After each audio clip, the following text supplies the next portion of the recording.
All right. I think we're good to go to get started here. I'm going to load up the bass chill stream template and go ahead and get started.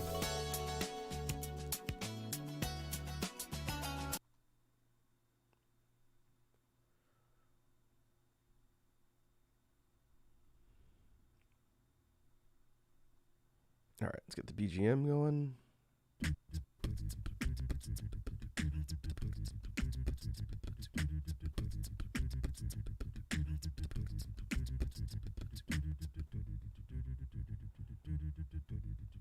I think that should be fine. That's about where I left it last time.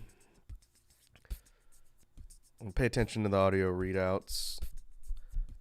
The last chill stream we did with the Storytime stream, the audio was a little bit too loud on the mic. I think the balance was okay, but when I was listening to the footage on playback, it was getting close to peaking a little bit. So I'm going to get a bit further back from the mic, and we'll see if people have trouble hearing me.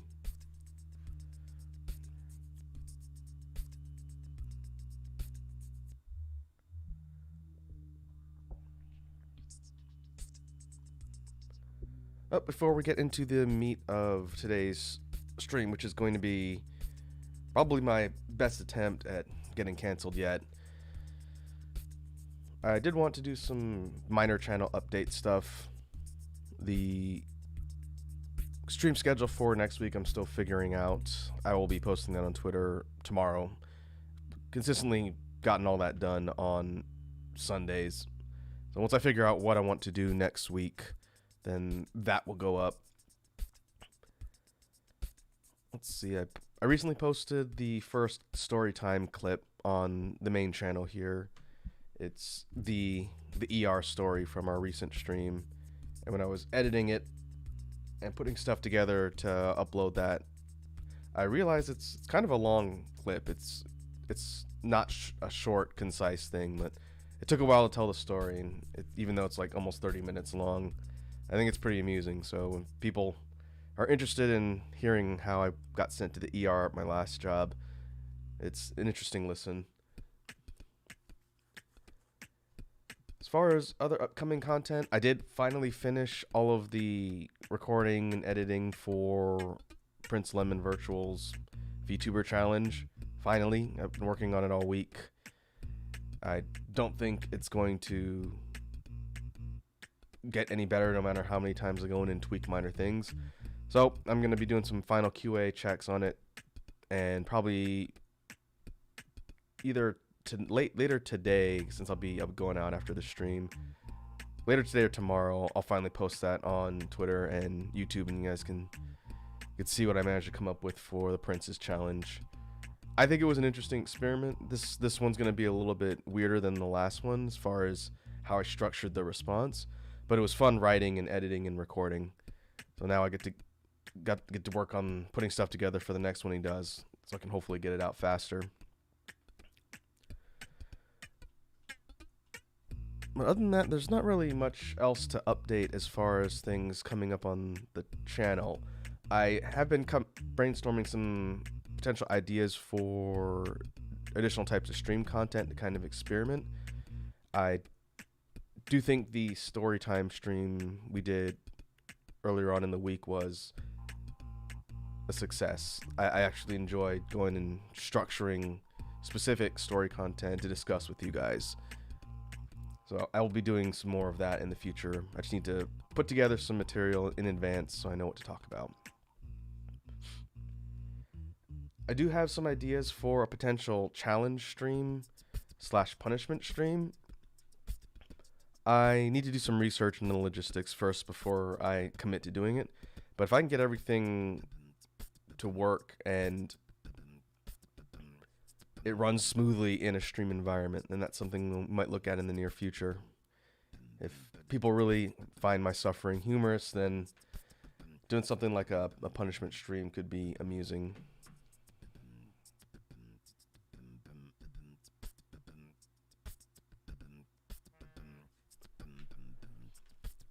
Well, I think that's just about it for updates. Because we've done a couple of these chill stream videos or streams this week, there's not a lot of time between them, so there's not really a whole lot for me to discuss as far as channel updates. And once I plan out everything and figure out what I want to do next week, then that'll get posted and we'll just proceed from there.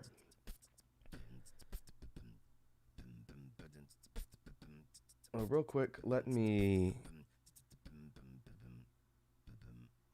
switch over to the tier list template. I might have to change my settings here. Yeah. Let's get the right window going. Make sure the BGM stuff is still good. All right. This is going to be a big one. I don't think it'll take the whole stream time. We'll see. We'll see how long it takes to get through because I have a lot to say on this one. And coincidentally, in addition to this being probably one of the biggest tier lists I've ever attempted to do on stream, this is also potentially the one that's going to get me canceled the hardest. I was digging around for tier lists to look at and cover here on stream, and I didn't really have a plan as far as what I wanted to look at. I was a little behind schedule, so I was digging around on the tier maker list of all the things people put together, and I happened upon one just randomly that immediately sounded like it'd be good potential for discussion. Originally, I was planning on doing a couple smaller ones, but since we've been doing food for the last few, I figured we'd switch things up a little bit and talk about something that I have a lot of opinions on that we haven't really covered here on the channel yet, and that's music. I've mentioned before, and I definitely hit on it in the debut stream months ago now, but I'm a big music person. I listen to a whole lot of different types of music, and I could spend a lot of time just talking about that. And maybe in the future, that'll be a topic of conversation for a chill stream. Maybe something a bit more structured as far as music discussion. But to keep things a little bit more focused, and again, to potentially get me canceled on Twitter or anywhere else, I found this tier list that's rock bands. And this says from the 60s to 2020, 170 bands. It's not a complete list of every single rock band that's ever existed, and this is international, but it's a lot. There's a whole lot of them in here, and a good portion of them I've listened to or have heard of. So while again it's not going to be every single band under the sun, because that would be hundreds and hundreds of entries, this is a big enough one that I thought was good potential for discussion. And I haven't listened to every band on this list, and the first thing we're going to do here is try and sort out the ones that I don't know or have never heard. That way it shrinks down the overall list of things to talk about. So let's do that first. And there's a lot, but you could probably cut this thing down by maybe 30%. So let's see. 30 Seconds to Mars I know, but I don't know any of their music. What I'm going to do is what I've done on other tier lists with this big collection of things that I've never heard. Once I drop everything in here, I'm just going to delete the tier. Yeah, and it'll make the whole thing a lot more compact, so I'm not scrolling up and down as much. All right, let's move through the list.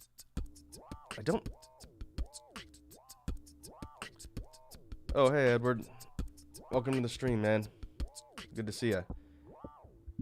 Edward says, I think I've heard of some of those bands, probably. If you listen to any degree of music, there's a good chance you've heard of at least some of the bands that are on this list, because it goes back all the way to the 60s up till now.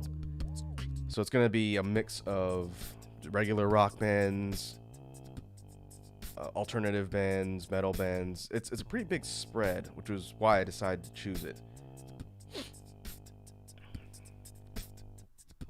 But one thing to keep in mind as I'm going through here, if I don't recognize a band, but you guys do, or you know, like by the logo, and can tell me what it is, then that might be easier, because it doesn't have necessarily the names on some of these. Like this one, I don't recognize that symbol.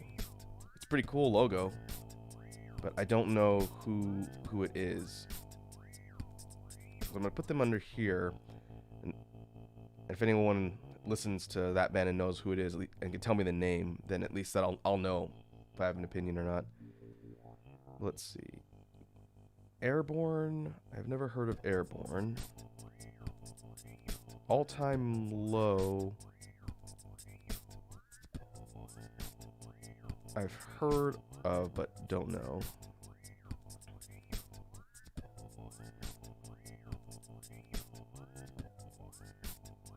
This one I don't recognize. Anthrax, I know, but I've never really listened to. They're like a thrash metal band. Same with Arcade Fire. I believe they're an indie band. Atlas Genius I've heard of, but I don't know too well. And this one, it's like an AN. This one I also don't recognize. Maybe I'll have to leave the I've never heard of tier list open in case people recognize some of these and could tell me who they are. Barnes Courtney, I've never heard of. I think it's interesting that Beastie Boys show up here on this particular tier list, since they're a hip-hop group first. I guess they've done some rock-ish songs, but I guess I'll leave them here for now because I do want to rank them. Also, Edward, I need to be careful on the mic. I think the sound settings should be more or less the same from earlier on in the week. I didn't change anything, but let me know if there's any issues with the BGM track balance and the mic.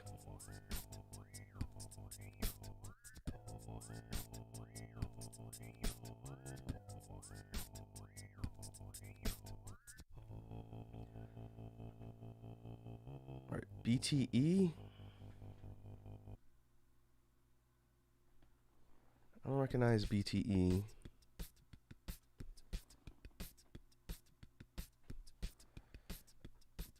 Blue October. There's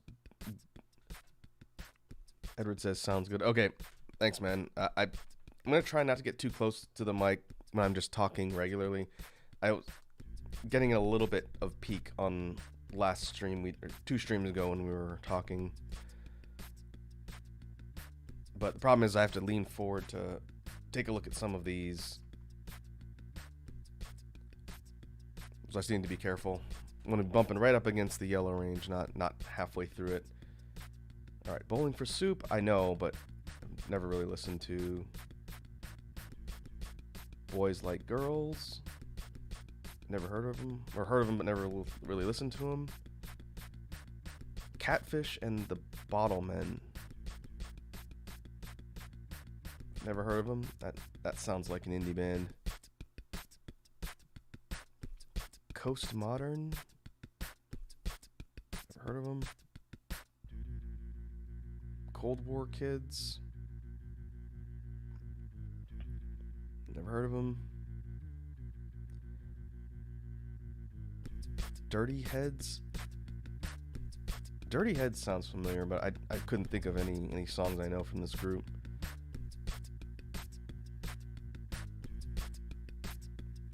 EODM.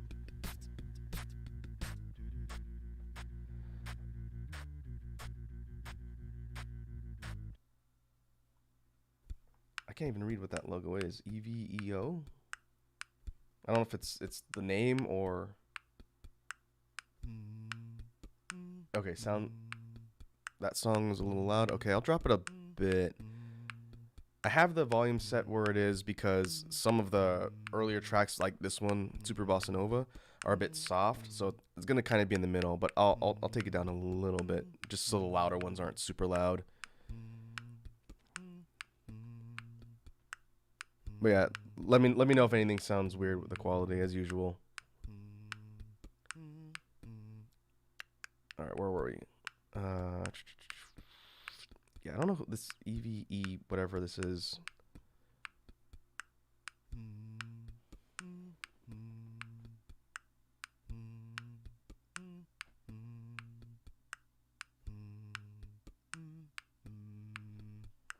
This logo, the pink heart looking one, something, and the tantrums, don't know. 5FD, oh, Five Finger Death Punch. Okay, I didn't know that was their logo. Yeah, I know that band. We'll put them on the list. Flaming Lips, never really listened to.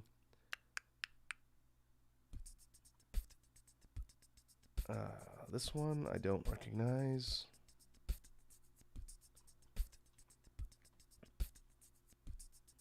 The Head and the... Oh, up here. The Fray, Fun, Garbage.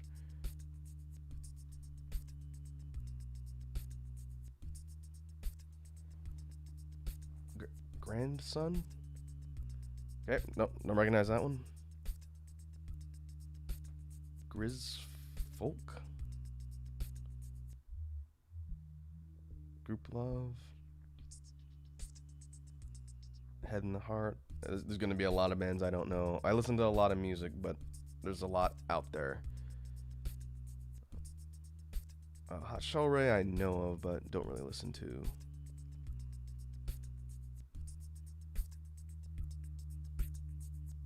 Judah and the Lion? Kaiser Chiefs? Olo Congos? Alright, almost through the list. Live I've heard. I can't think of any of their big songs. I know they were big in the 90s. I'll leave them on here. I probably don't really have much of an opinion on that band, but I know who they are. Living Color, it's hard to read their logo. Macklemore and Ryan Lewis are on the list here too, but they weren't a rock band. They're more of a hip-hop group.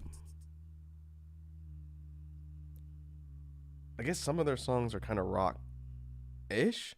I'm taking them out of the tier list because I would rank Macklemore and Ryan Lewis on a hip-hop tier list, not a rock one, especially not rock bands, which is the whole point of this. All right. Milky Chance, never heard of them. Mowgli's?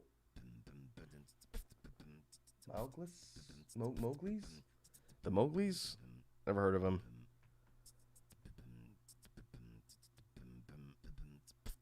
New Politics?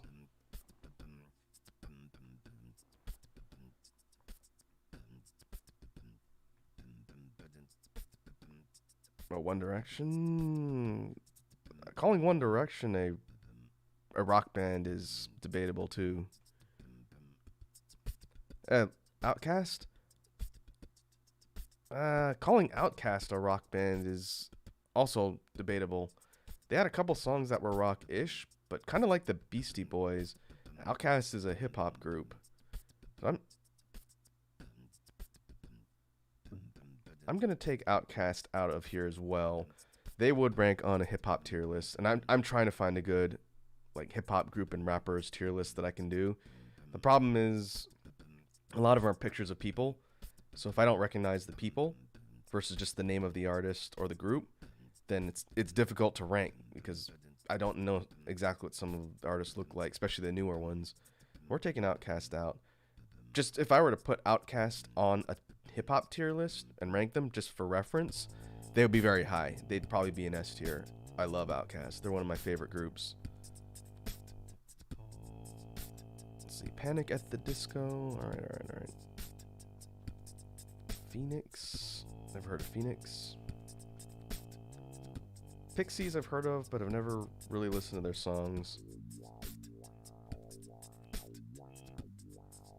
Rah Rah Riot.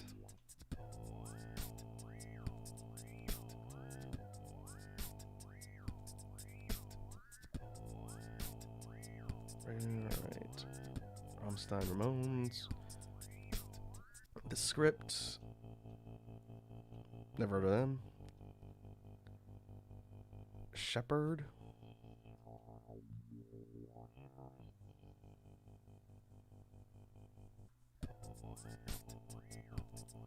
The Shins I've heard of, but I've never really listened to. Stray Cats. That's an old rock band.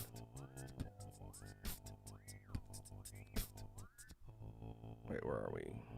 Right here? Well, this doesn't even give me the band name. That doesn't help. Snow Patrol. I've heard of the Snow Patrol, but I don't know any of their songs. Stabbing Westward, I've also heard of, but don't really know.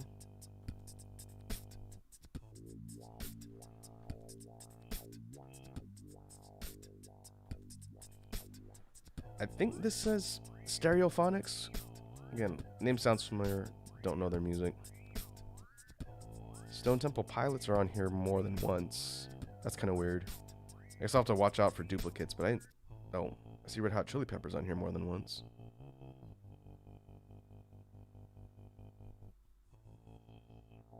Well, that's weird. Strokes. Alright. Tame Impala. Tame Impala I've heard of, but don't know too well.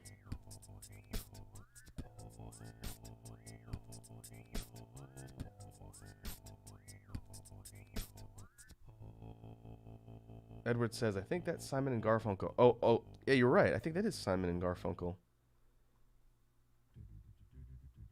I am not used to seeing those guys when they were younger. Let me find out.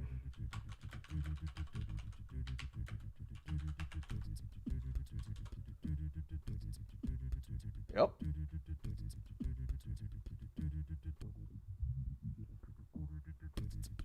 Yep, you're right. This is when they were a lot younger. Good eye, Edward. All right, put him on the list. I know Simon and Garfunkel.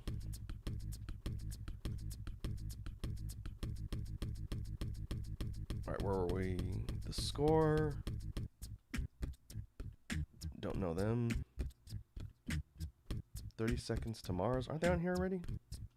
Yeah, they're up here. All right. Travis. Is this the band Travis? It's not talking about Travis Scott, I don't think. Oh, I've never heard of a band named Travis. 21 Pilots. Sister U2.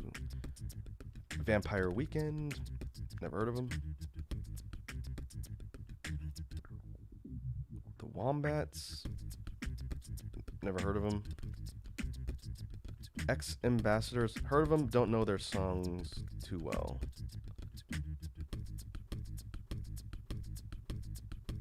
Young the Giant also sounds familiar, but I don't know any of their music.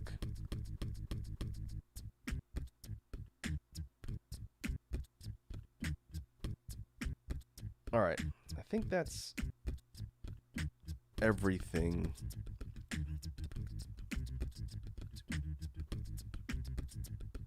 Just looking at the list, I don't think there's any that I need to pull out. If I come across any other ones, then I'll mention them, but it should be good to just delete this tier now. Now, as long as I don't accidentally back out of this page, then we should be good.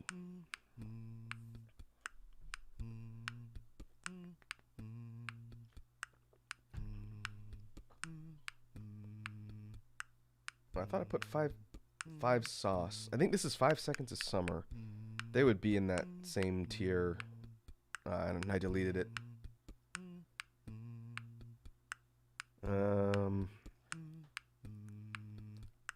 Let's see. I wonder if I can add another one. Yeah, I didn't want to do this, but since I forgot to take one off the list, then I'll have to put it here.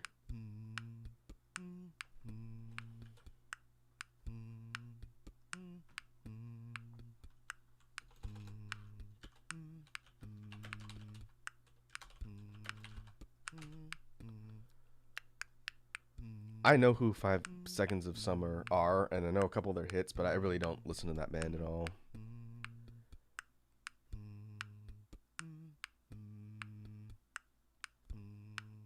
Alright, looking at the actual list here. I'm getting the ones I actually know. So first up, AC/DC, classic rock band. I don't think they're actively touring and making music now because a couple of their key members have died recently. But I think AC/DC are decent. I know they're very popular and a lot of people I know really like them. From a music and technical capability standpoint, they're very talented. And I don't think there's any denying that they are really impactful on the rock and kind of heavy metal scene. But I'm not a big fan of their music. Mostly the lead singer's voice style I'm not a big fan of. It's not that I don't think he's a good singer, I just don't think his style really vibes me too well. But AC/DC, they're a good band. Some people would put them up on like the God tier, but I like a couple of their songs. They're gonna go right in the middle. We'll see how controversial that ends up being. But yeah, they're fine. Next up, I believe this is Aerosmith. I recognize the logo from their albums. Aerosmith's been around forever, since the 70s, late 70s, I think. And they've continued to make music. I haven't heard anything from Aerosmith recently, but they've kind of maintained their relevance for a long time, even into the 2000s. I'm going to put them on good tier as well. Like a decent amount of songs from Aerosmith. The way the tier order works, just like we've done in the past, the top of the respective tier is furthest on the left, and then going down on the tier. So I'm going to put Aerosmith behind AC/DC up here. And then things will probably shift around as we drop more stuff in the list.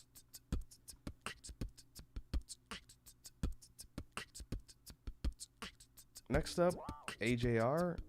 I discovered this band somewhat recently when I was hearing them on the radio, and I've heard a couple of their songs. They're tolerable, I would say. Not bad or annoying by any means. One of their songs, let's see, I actually have to look up songs. It's gonna be annoying.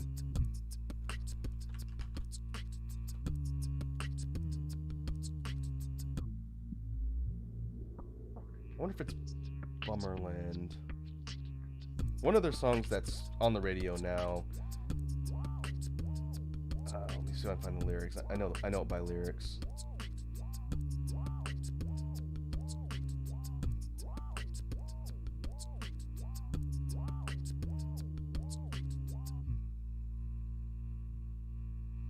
No, it's not this one.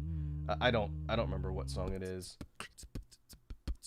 But one of their songs that's on the radio now that's decently popular is not really a badly constructed song, but something about the tone and the lyrics kind of irritate me a little bit. So I'll put them on tolerable. Not bad. Yeah, one of their other songs called Bang I've heard before. That song's decent, so I'm gonna go on tolerable for now.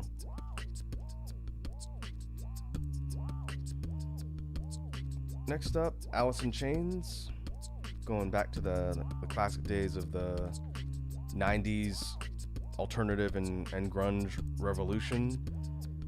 Allison Chains have been around a while, even after they unfortunately lost their lead singer, Lane Staley. I love Allison Chains. It's one of my favorite bands, so I'm putting them on God tier. Their recent stuff that they've released in the last couple albums have been very good too. And the fact that they're still going and have endured and they keep making music is great. Good band. Very good band. Next up, Arctic Monkeys. Kind of alternative band. They're pretty good. I'll put them up on good tier. I haven't checked out anything they've released recently, but stuff within the last 5 or so years I've heard from them I liked. Kind of an interesting sound. Interesting sound and style.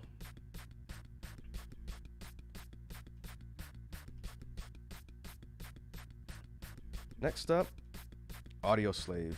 This is Chris Cornell from Soundgarden's band that he did with pretty much the rest of Rage Against the Machine.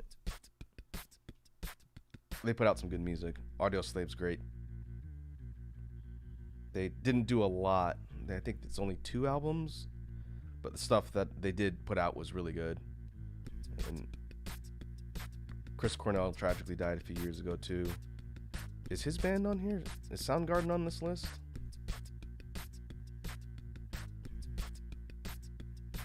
I thought I saw. Oh yeah, they're down here. Okay, good. That'd be a tragic omission if Soundgarden wasn't on here. Next up, Avenged Sevenfold. First metal band, technically, on the list here. I like Avenged Sevenfold.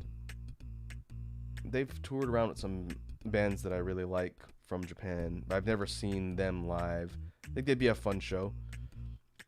Good mix of faster and moderate paced metal and heavy songs. I'll put them on great. I like them. I think their song Hail to the King is my favorite. That's a good one. Next up, Beastie Boys. This is the one that I'm a little bit conflicted on how to rank. Because again, I think of the Beastie Boys as a hip-hop act more than anything else. And if I was putting them on a hip-hop tier list, they'd be very high. I had a lot of respect for the Beastie Boys and all the stuff they did. It's a shame that we won't see anything else from them, I don't think, since MCA or Adam Yauch died a handful of years ago. And the other 2 guys are still around, but I think they've more or less stopped the group after he died. But as a rock band, Fight for Your Right's a pretty rock song, and their stuff kind of blends. They were important because they bridged the gap between hip-hop and rock in a lot of ways. So if I were just going to rank them as a rock band, I'd put them above everybody on the good tier so far. But if this entire layout was the same and this was a hip-hop tier list, Beastie Boys would probably be up on awesome tier for hip-hop. But we'll put them on good for now and sort of compromise. They've put out so much good music that I like. So definitely noteworthy. Next up, we got Beck. I remember when Beck first showed up in the 90s, his big breakout hit Loser. And then as things went on, he kind of became more of an experimental rock artist. I do like 2 turntables and a microphone, but I haven't checked out anything he's done recently. But he's interesting. So I'm going to put Beck on the okay tier. Kind of just depends on what aspect of his catalog you're looking at to me. But he's endured for a long time. And as far as I know, he's still making music. Next up, we've got Blur. It's a UK-based band. These guys were primarily known for that one song, Song 2. And honestly, I know they had other songs that were out there noteworthy, but I can't think of any off the top of my head. Song 2 is a great song. And this definitely wasn't a one-hit wonder band, but I get the feeling I just don't know some of their other stuff. I'm going to put them behind Beck on okay. Blur's a fine band, I just don't know too much of their stuff. I may have to go and do some research about what else they've done. I think it was their lead singer that went on to form Gorillaz, so I'm assuming he's been busy with that.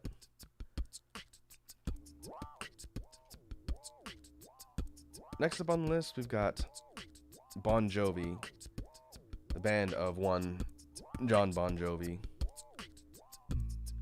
And Bon Jovi's been around since the 80s for sure. I think they hit their biggest era in the 80s, but they may have started a little before. Bon Jovi's good. I'll put them up here on good tier. A lot of classic songs from the 80s. That's where I primarily know them from. Things like Living on a Prayer, You Give Love a Bad Name. Good band. It was kind of surreal seeing John Bon Jovi show up in phone commercials or something in the last few years. But he's still around, and I think the band still tours.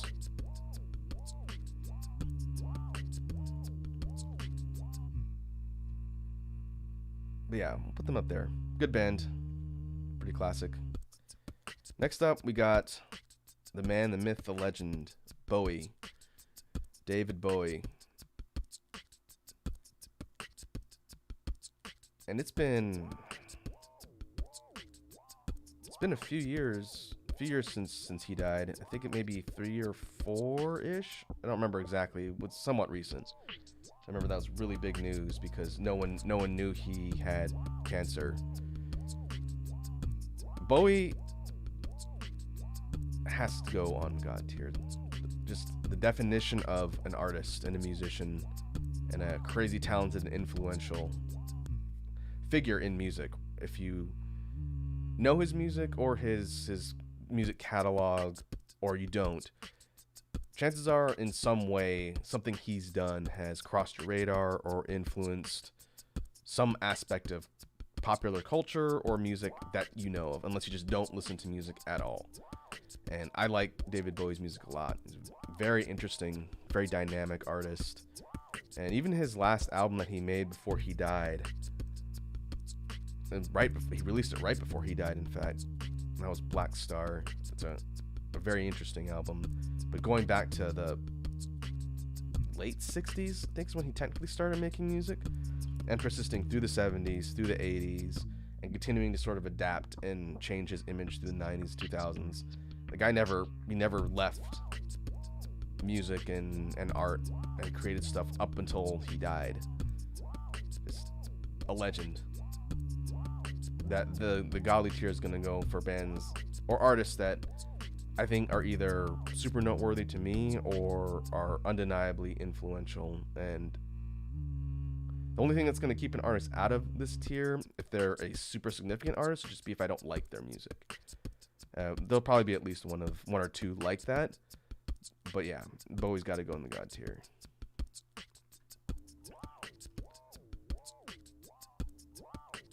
Next up, Red Hot Chili Peppers. Hit their big breakout period in the 90s. Very interesting sort of diverse rock alternative band. I like Red Hot Chili Peppers. In fact, I like them a lot. I remember hearing a lot of their songs when they were first starting out, and they've continued to remain relevant and make music to this very day. I've never seen them live, but they're going to go up here on the great tier. Lot of good songs. A lot of good songs throughout their many years of making music that I like. I think Danny California would probably be my favorite, but it'd be tough to pick out. There's a ton of good songs they've made. Yeah, Red Hot Chili Peppers, good band. Next up, Breaking Benjamin. I know Breaking Benjamin. I know some of their music. They're a little bit angsty for me. I don't think they're bad, and their heavier stuff is interesting. So I'm going to put them on upper part of OK tier. I couldn't name a specific song of theirs I know that I'd always go to, but I do know the band, and they're all right. Not my first choice, but I wouldn't turn off the radio if they came on. Next up, we got Black Sabbath. One of the pioneers of early metal. Very noteworthy, especially for launching the public persona for Ozzy Osbourne. I like Black Sabbath. I've listened to a lot of their music. And they're also noteworthy because after Osbourne left, I believe Ronnie James Dio sang for them for a few years. And I do like Dio a lot. He is not on the list, which is interesting because he's essentially a band, even though there's one guy with a band. That's unfortunate. Dio would rank very high, higher than Black Sabbath to me, but I'm putting Sabbath up here on great tier. Good, very good band, very influential, and very important, especially if you're a fan of metal.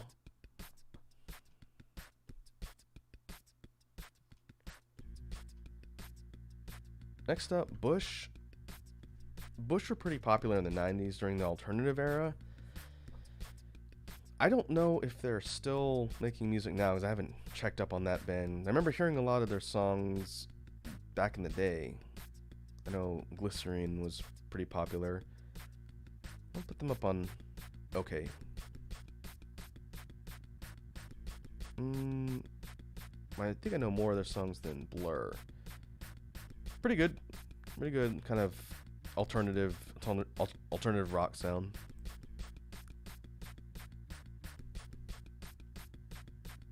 Next up, Cage the Elephant.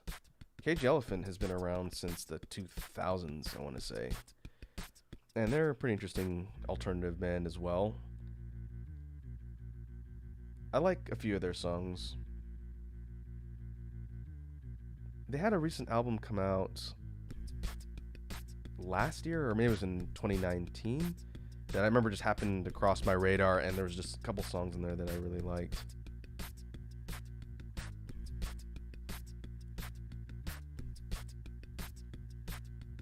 Let's see if I can find the one I'm thinking of.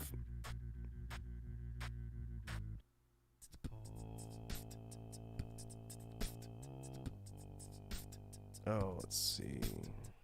Oh, Black Madonna. That's what I was thinking of. Yeah, Social Cues was that album. Came out in 2019. But this particular band's kind of changed their sound a lot. I'll put them up on OK tier as well. I know their one song, Ain't No Rest for the Wicked, and that was from their self-titled album, about 2009. I remember that song because I think it was one of the opening or main songs from Borderlands. One of the Borderlands games. Either the first or second one. I don't remember. Yeah, Cage Elephant are interesting. Next up, we have Cake. I remember Cake from the 90s. Very interesting and kind of unusual, quirky band. And I don't think they're still making music now. I'd have to go and check. But I do like a lot of their songs. The Distance, Never There, a lot of good stuff. Kind of more of a, kind of like a big band focus for a lot of their sound, which was interesting. I know the 90s, mid to late 90s were definitely a time of a lot of quirky and eclectic sounds for music in general. And that definitely also applies to the rock bands that were out and making music at the time. And Cake always stood out as kind of one of the more unique ones, in my opinion. Yeah, pretty good. They're a fun band. Next one, Churches. Most of the stuff I've heard from them tends to be a bit more on the electronic side versus rock. But I did like what I heard. Kind of a good mix of sound. I guess it'd be kind of like an indie rock, electronic-ish type group. Put them up on good tier. I think Tether is a song I'm thinking of that I really like from Churches.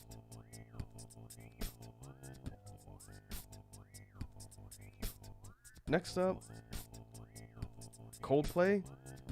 Oh, people have a lot of opinions on Coldplay. I don't. Like, I never really listened to a lot of their big hits that were popular, probably even more in the 2000s-ish. But Coldplay's been around for a while. I don't dislike them, and I don't actively seek out their music, so I'm going to put them on the tolerable tier. Some people would put them on the trash tier, I know, but I don't think they're that bad. The stuff from them that I have heard is not offensive to me, and it wouldn't make me turn the radio off. So maybe the first real controversial take is not completely trashing Coldplay, but there are other bands that I think I could probably apply that to. And honestly, I don't know if there's any bands on this list, just looking, that I would put on the trash tier. Again, this isn't an all-inclusive list of every band ever, but some of the big offenders of what I consider not great music would be like, I don't know, it's probably too easy of a target to just say Nickelback, but if they were on this list, they'd go on the trash tier. I've never liked anything that band's done, and it's not just because the internet and music in general likes to just dump on them. I just don't think they make good music. But I don't know if anyone's gonna hit trash tier. I guess we'll find out. Next up, Counting Crows. Kind of an alternative band that's been around since the 90s, I want to say. only know a couple of their songs, like Round Here's one. Mr. Jones is probably the most noteworthy song of theirs that I like. I'll go up here on the okay tier. I'm going to put them above Blur because I can think of more than one song of theirs that I like. They're okay, man. I think they're still around. I haven't listened to anything they've done recently.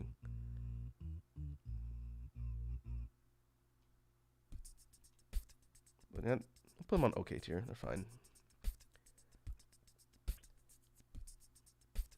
Crosby, Stills, and Nash. That's a group going way back to the 60s and 70s. More of a mix of classic rock sound. I do like what I've heard from them, but it wouldn't be my first choice of things I'd listen to. So I'm going to put Crosby, Stills, and Nash on okay tier. Some of their songs are more standout than others. But a lot of stuff that's coming out of the 60s and early 70s are not really my first choice when it comes to music. Most of the stuff that I like and actively seek out tends to come in around the mid to late 70s and on. But some of the other stuff is fine.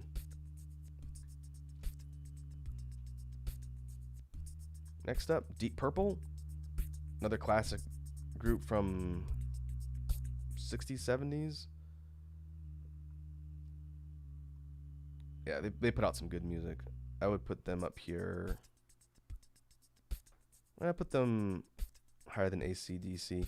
I'm sure it's, from a music snob perspective, probably a bit of a crime to put Deep Purple below Aerosmith, as far as maybe significance or competency. But as far as songs I know and like, I'm going to put them up here on the list.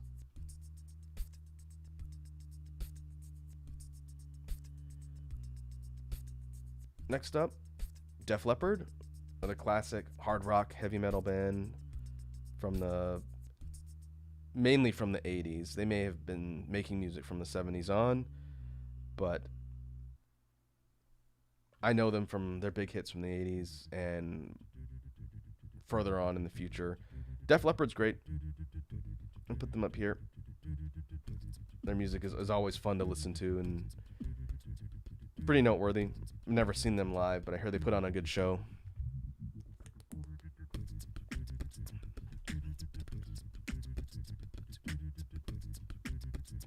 Next up, I had to kind of zoom in a little bit to see, because I didn't recognize the logo, but this is Disturbed. And I do like Disturbed. I've been listening to them since the start of the 2000s, when they first kind of showed up on the scene. And people tend to be a little bit mixed on Disturbed, I think, mostly because their style doesn't have a lot of wide variety and variation to the type of music they make. But for good hard rock, metalish type sounds, I think they're consistent, if nothing else. And they've continued to make music all throughout the years, and they never really experimented outside their genre, which could be a positive or a negative depending on what you look for in a band. But I've always liked listening to Disturbed, and it's been really interesting seeing them sort of regain a bit of more mainstream relevance in the recent years. When I think it was 2 or 3 years ago, they put out their cover of Sound of Silence by Simon and Garfunkel, and it was such a radical difference in anything they've ever done. It was, again, they're a hard rock / metal band, really heavy, kind of dark songs. But Sound of Silence, while being a dark and kind of brooding song, is really more of a folk and singer-songwriter structured song. And then Disturbed's version of it is kind of this symphonic building song, and the whole tone and everything's very different from the original. And the original Sound of Silence by Simon and Garfunkel is great. I think most people know it from the recent meme usage, the Hello Darkness My Old Friend. But the original song is good in its own right. But Disturbed's take on it was such a different approach and flavor, and it got everybody's attention, especially people who don't listen to this type of music, your hard rock and metal type stuff. So seeing a lot of people that I know who don't listen to that type of music, when that cover of theirs, The Sound of Silence, was just kind of blowing up everywhere, people messaging or talking to me saying, hey, have you ever heard of this band Disturbed? They got this crazy great song that's everywhere now, and it's really good. people are talking about it. It's on the radio and whatnot. And I said, Disturbed? Like, Down with the Sickness, Disturbed? You listen to a song by Disturbed? And I checked it out. I was like, yeah, that's a really good cover. It's very different from the original. And the lead singer, David Draymond, really kind of showcases his ability to sing outside of their normal style. So yeah, I put Disturbed up here on the great tier. I actually like them. It's kind of tough because I like them and Avenged Sevenfold for different reasons, and it'd be difficult to compare them, rank one higher than the other. I'd have to actually compare the total amount of songs I like between them or something. But yeah, Disturbed's a great band. They've continued to stick around for probably over 20 years or so now. Next up, getting more in the metal side, which is good. I wish there were more metal bands on this list here. There's some. There's quite a few I listen to that aren't on here, which is unfortunate. Edward says, "Hello, darkness, my old friend." Oh, yeah, man. Most people have to have at least heard that soundbite from Down with the Sickness from Disturbed. I remember a lot of their songs from their more recent album. I think it was called Indestructible, but the tracks, including Indestructible Run Rock Band, those were a lot of fun to play and sing. I wonder how aware Disturbed is of some of their meme status for some of their music. I don't know. Anyway, I'm glad they're still around. The next up on the metal side, we got Dragon Force. Dragon Force, I don't know if they're really considered power metal versus speed metal. Heavy metal band. They've been around since the 2000s, and they were kind of formed as kind of like a side project for some of the members that were in other more serious bands. Like Herman Lee's the one of the main masterminds behind that band. And obviously, if you know memes, everyone has probably at least heard of Through the Fire and Flames, right? That's probably one of their most well-known songs. But Dragon Force are great. They're a lot of fun to listen to, like crazy guitar and instrument competency and skills. But they're just fun and interesting. And I've seen these guys live. They put on a pretty fun live show. I'm going to put them up here. Also tough call to compare them with Avenged Sevenfold and Disturbed. Because again, if you're entering the realm of metal bands, I like them for different reasons. But I'm going to put Dragon Force up here. Having seen them live and seeing how they perform on stage definitely gives me more to compare, since I've never seen Avenged Sevenfold or Disturbed live. Wouldn't mind doing so at some point once it's feasible to go to concerts. Yeah, Dragon Force are great.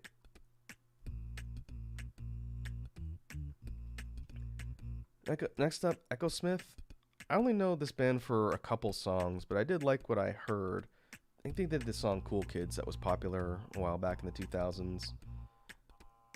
I'll put them up on the okay tier.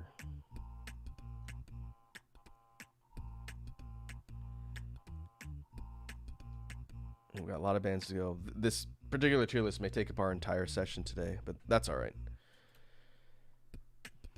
Next up, Empire of the Sun. It's a duo from Australia, I believe. I don't think of Empire of the Sun as a rock band. They're more of an electronic artist duo, because most of their stuff tends to be kind of electronic and dance oriented. I do like what I've heard. In fact, the songs of theirs I know I like a lot. So I'm going to put them up on the good tier. I'll put them up here above these other bands. Again, this one's tough. I wouldn't put them on a rock band list. Maybe some of their other catalog I don't know is more rock oriented, but everything I've heard from this band has been more electronic and dance focused, and that's fine. So I guess it's tough to compare, but yeah, I put them up here. I guess you could make the argument for some of the songs being rock. To me, I'd put them more on the electronic side, but that's just me. Next up, Everclear. Everclear's been around since the 90s. And they've done a bunch of songs that I like, and I don't know if they're still making music either. I put them up on the lower end of good tier. I've got a bunch of their songs on my 90s and alternative playlists. Next up, Five Finger Death Punch. This band's been around probably since the early 2000s, I want to say. And they do pretty consistent style of hard rock-ish type songs. Five Finger Death Punch, they're alright. They tend to sound the same after you listen to a bunch of their songs, which they're consistent, I'll give them that, but I'm going to put them on the okay tier. Not bad. I wouldn't turn off the radio if I heard one of their songs, but if you tried to tell me to pick them apart and call out which ones are which, that would be tough because a lot of their songs sound similar. I'll put them up here. I'm going to put them above Blur.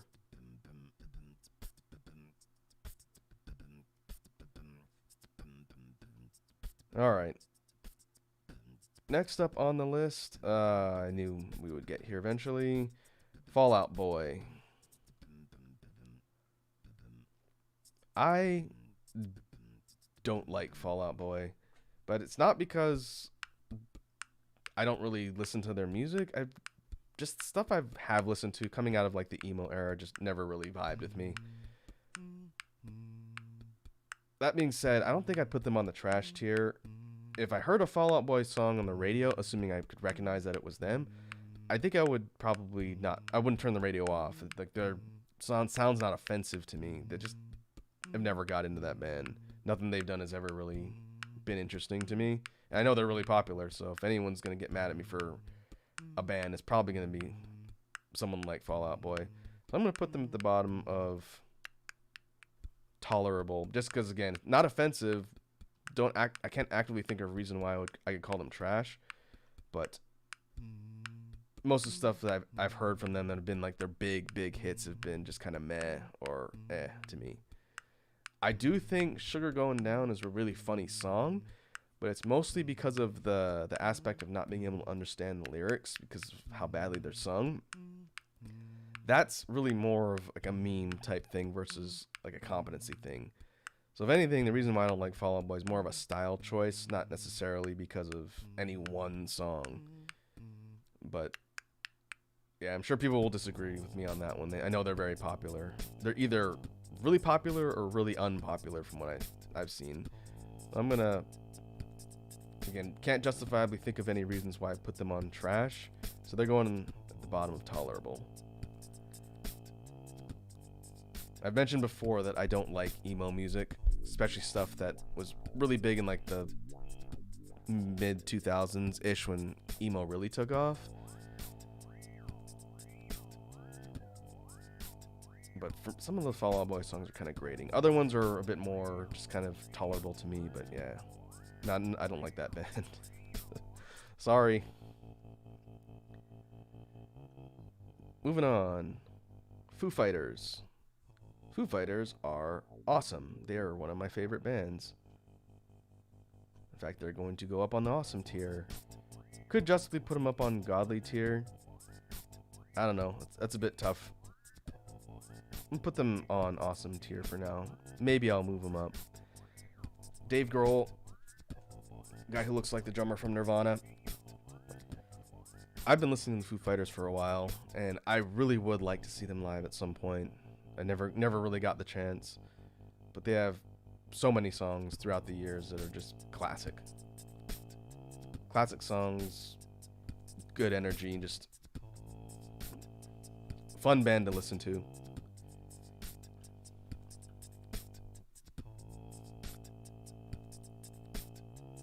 And they're still making music nowadays as well.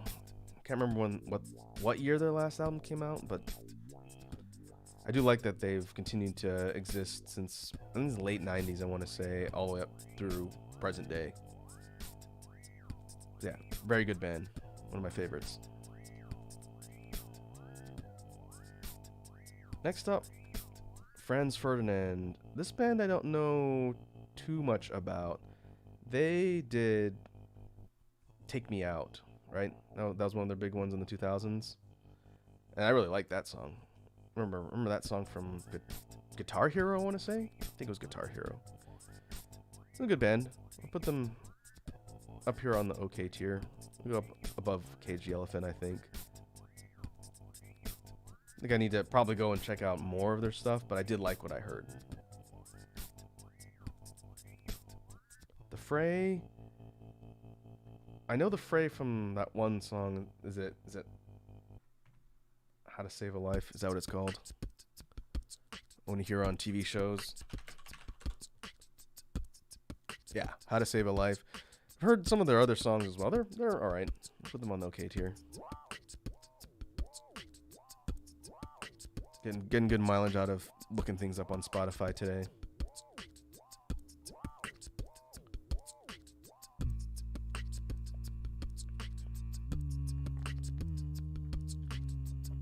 Next up, Fun. Fun, period. And Fun has been around since the mid to late 2000s, I think. And I know their music I have enjoyed. I'll put them on the OK tier. Probably in the middle. Their songs tend to be kind of big and really kind of flashy and kind of like big production-ish, big energy. And I think they pull it off fine. I've never disliked anything I've heard from that band. But I don't think they really push up into the upper tiers for me. They're fine.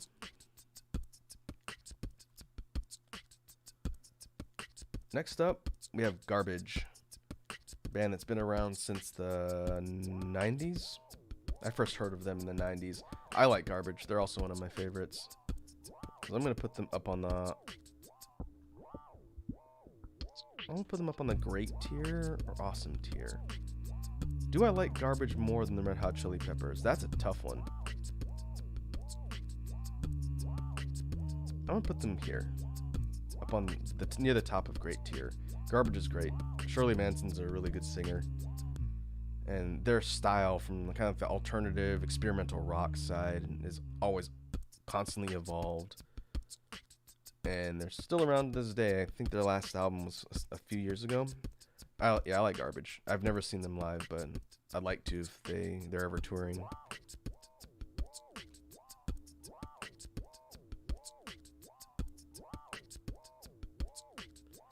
Next up, Guns N' Roses. Guns N' Roses has been around since the 80s, persisting on. Pretty classic hard rock or metal band. I like Guns N' Roses. I wouldn't say they're my favorite, though. I'm going to put them up on good tier. Like, their classic, really well-known songs like Welcome to the Jungle and Sweet Child of Mine and stuff like that are all classics and really good. But I wouldn't say I'm a big fan of their overall catalog outside of their big hits. I'm going to put them kind of in the middle of good tier. I do think they're very important and influential. And it's been kind of interesting seeing the lead singer, Axl Rose, kind of go from being insane to not insane. And I don't know if he's sane again now. But I don't think the original lineup is back together. I honestly haven't followed the recent stuff from Guns N' Roses. Though the recent album, was it Chinese Democracy? That was the last thing I'd heard from them, I think.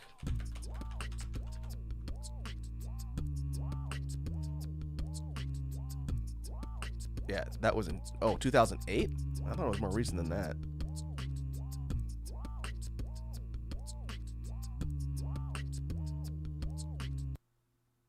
Yeah, I put them up here in good tier.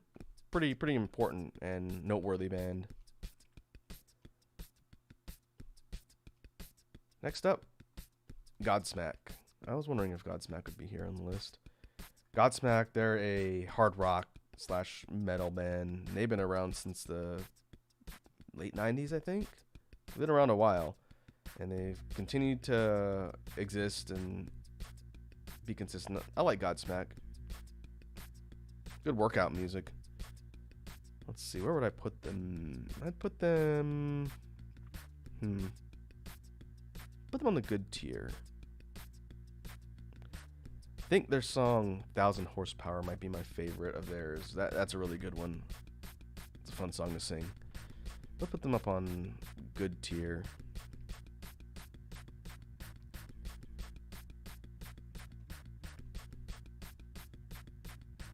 Next up, the Goo Goo Dolls. Goo Goo Dolls have been around since the 90s, I want to say. One of their big songs that most people have probably heard is probably from late 90s ish. That song Iris. They're decent. I'll put them on the okay tier. I'll put them in the middle. I've not heard anything from this band recently, super recently, but I think they're still around.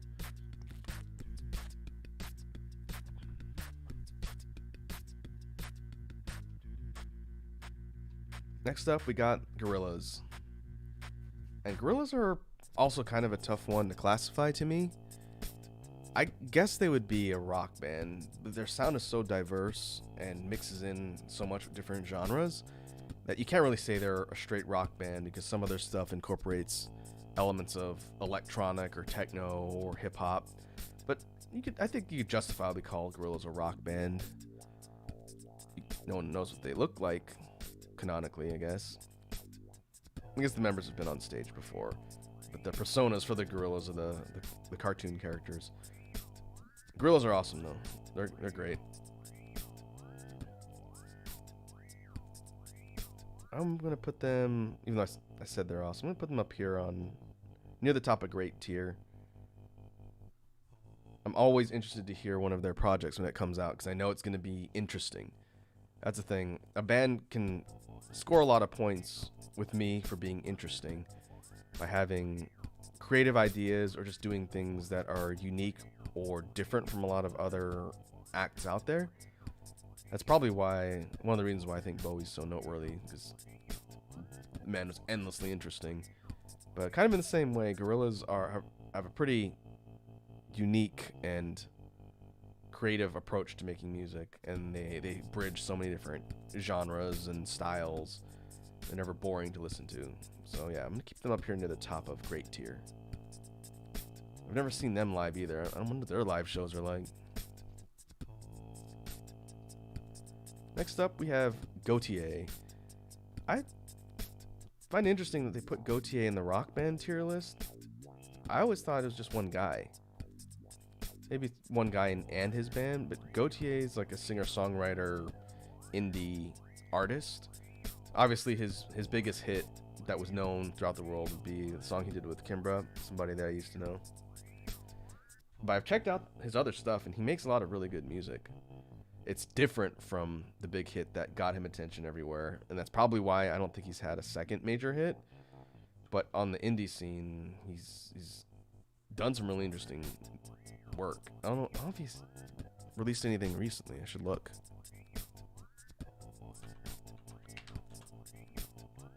Somebody that I used to know was from Smoke and Mirrors, I think. Making Mirrors. And that was 2011. Oh boy, 2011. Yeah, he hasn't put anything out since 2011. I don't know what he's been doing. Oh, Making Mirrors is the album that the big hit came from. Smoke and Mirrors is a track on there. That's what I was thinking of. Making Mirrors is a really good album. It's very interesting. So where did I put Gautier? You can go up on the good tier. I can think of the reason why I'm ranking some of these artists is because I can think of more songs from them that I like than others. It's not because I think they're better bands or more impactful in music in general, but like if I think of the songs I like from Gautier, I can name more of them than I could from Deep Purple. It's not because I think he's a more significant artist than Deep Purple. Just my personal preferences tend to be outweighed between the artists. And that's what drives a lot of this stuff. Some of it is style and impact and whatnot. It kind of depends. That's why these tier lists are very subjective. But they'll still make people mad. That's okay. Next up, Green Day. Green Day's been around forever too. since the 90s. Good mix of alternative and punk influenced songs. I like Green Day. I'm gonna put them up on good tier. I'll put them over here. I think I like some of their older stuff a bit more than their more recent stuff, but the fact that they've stuck around, continue to remain relevant is good. I don't think I'd ever turn off the radio if I heard a Green Day song.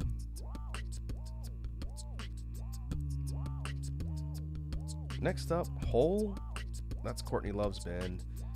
I don't know Hole's catalog too much more than, I think their big hit was Celebrity Skin. I'm gonna put them on okay, but near the bottom. What I have heard from them was fine, but I haven't heard a lot out of their catalog, so it's tough for me to rank them super high. But nothing I've heard from Hole's offensive or made me want to turn the radio off. I'll put them here at the bottom. Next up, Hoodie and the Blowfish, another band that was really big in the 90s. This one's interesting. I remember hearing their songs on the radio everywhere. They were pretty popular. And I don't know if they're still making music now, but from the stuff I heard it was okay. Again, inoffensive, really. I Only Want to Be With You. That's probably one of their big ones. Is that the title?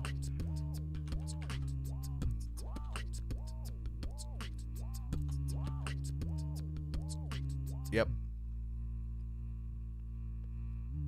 Let Her Cry, Hold My Hand. Yeah, it's fine. Again, inoffensive for the most part.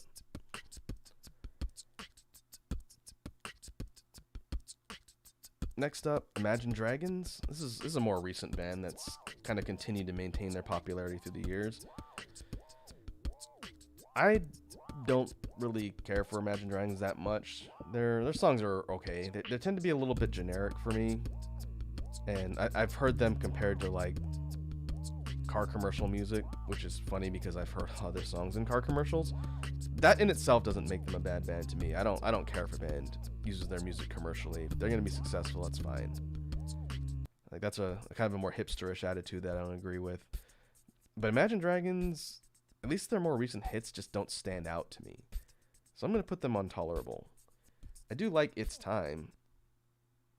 That was one of their early breakout hits, and Radioactive is okay. Like it's fine.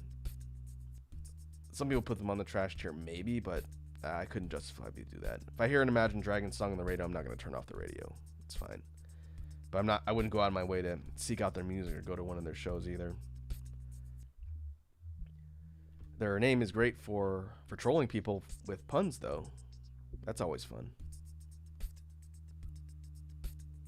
I did that to my brother recently.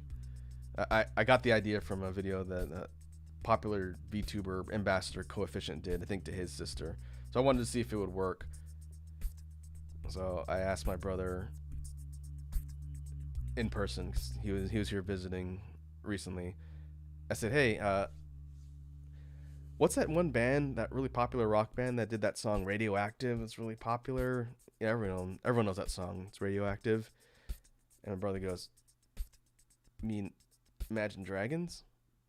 And then I said, "Oh yeah, imagine dragging these nuts across your face." It's great.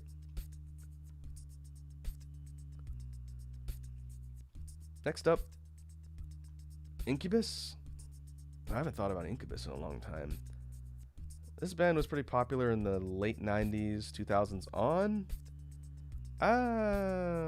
They're alright. I knew a guy in art school who was obsessed with Incubus. Not necessarily their fault, but he listened to them nonstop all the time and nothing else, and it sort of ruined the band because that's all I heard whenever he was around. I'm gonna put them on tolerable. Some of their songs are alright. They're okay, not tolerable. Towards the bottom, though. Not necessarily a band I would go out of my way to listen to, but I could probably have no opinion if they were on the radio.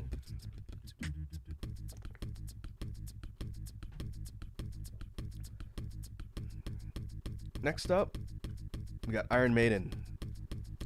One of the classic bands, if you listen to metal, or just, I guess, rock music in general. It's pretty difficult to discount any significance from Iron Maiden. They're very important, and they're awesome. I'm going to put them up here on the awesome tier. I got into Iron Maiden a bit later.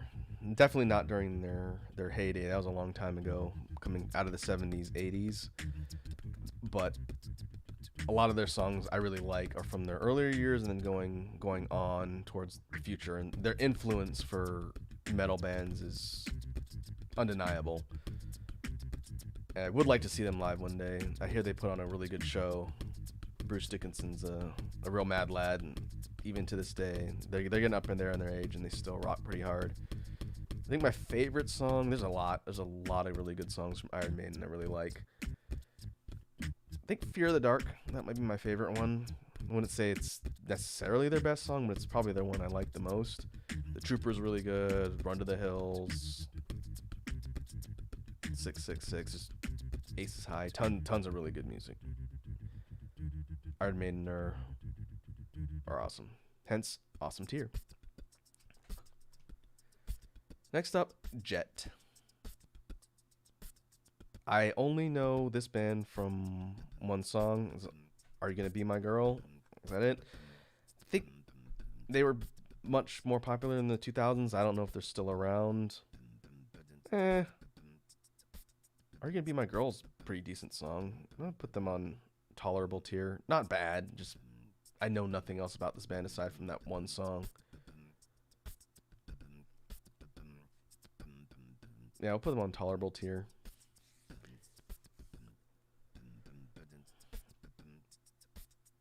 Next up, Jimi Hendrix, the legend. Also undeniably significant for rock music. I would put Jimi Hendrix up on great tier. I know the problem is I don't know a lot of his music firsthand, but the stuff that I do know I like a lot.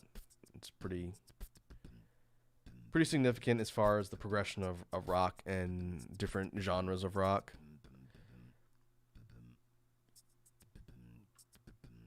Yeah, I'm putting Hendrix up here on great tier. Definitely a legend.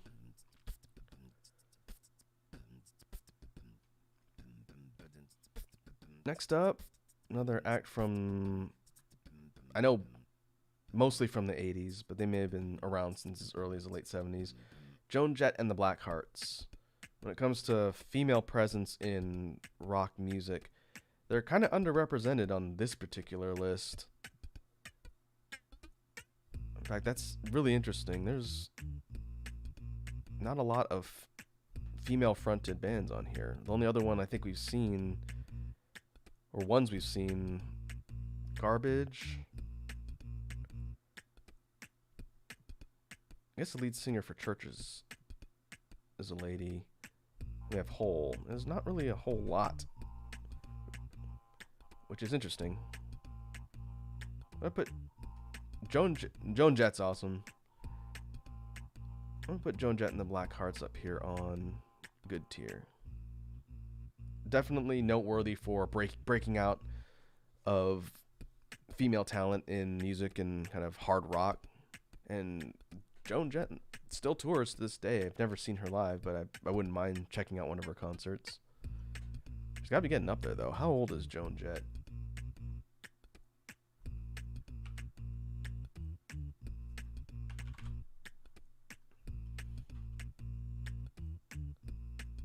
Let's find out. 63? Huh? Long time making music. Chances are everybody's heard I Love Rock and Roll at some point. Yeah. Definitely noteworthy. Next up, Judas Priest. Going back to the foundation and sort of cornerstone acts that define what would become metal. Just like Iron Maiden, I do like Judas Priest. I don't think I like them as much as Iron Maiden if I were to choose, but they would go up here pretty high. In fact, I think probably can pinpoint more songs I like. It's tough between Priest and Sabbath. That's kind of tough to choose if I was to put one above the other. So I'm going to put them roughly on the same tier. But Judas Priest is awesome.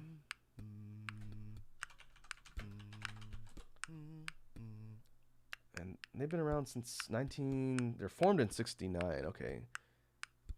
They've been around a long time. But Rob Halford, the guy who's been their frontman for the majority of the time, is a pretty undeniable force of personality. He's a crazy vocalist, crazy stage presence, real big and like big energy, I guess I would say. I've never seen Priest live either, but I definitely would like to. Them and Iron Maiden would be two acts I'd like to see before they call it quits and retire. 'Cause those guys are getting up there too. Halford is 70. That's pretty crazy. I wonder how old Bruce Dickinson is.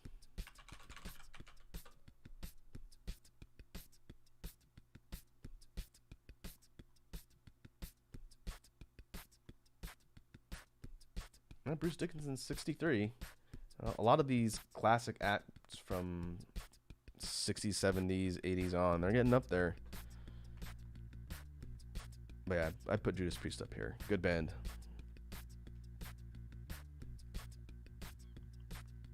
Next up, we got The Killers. I always wondered if their name is stylized as The Killers or just Killers.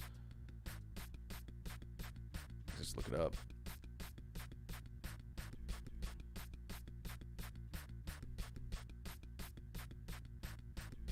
I don't remember which one of my playlists I put them in.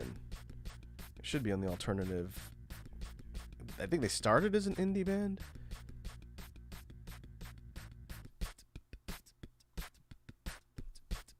Let's see, where do I have them listed here?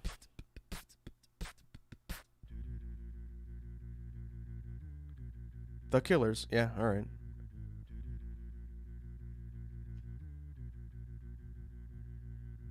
Oh, when did that come out?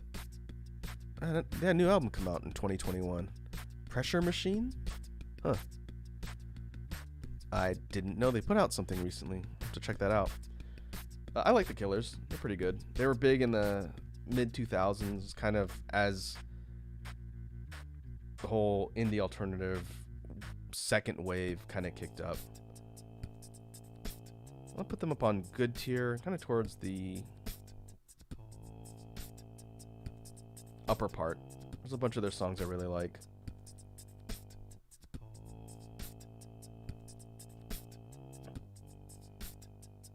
Next up, we have Kiss. Kiss, the guy's known for the face paint. Kiss have been around since the late 70s, I believe. Hard rock, heavy metal-ish type sound. I think Kiss is pretty good. I actually work with a guy who's a die-hard Kiss fan. He's been to see them a million times. They're a good band. And that wouldn't be my first choice, but I do like a lot of stuff I've heard. I think Detroit Rock City from them is probably my favorite song they've done. Look up here on good tier. I'll put them towards the mid to lower part of good tier. They're still around to this day, and they've been pretty impactful on the rock genre overall.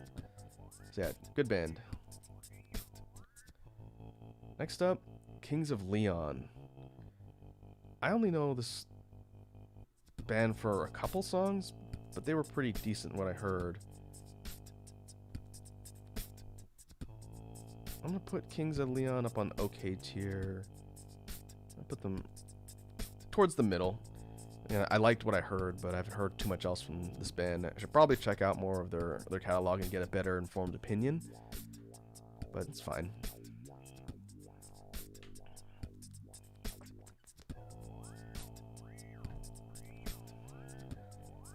Next up, oh boy, still got a decent way to go.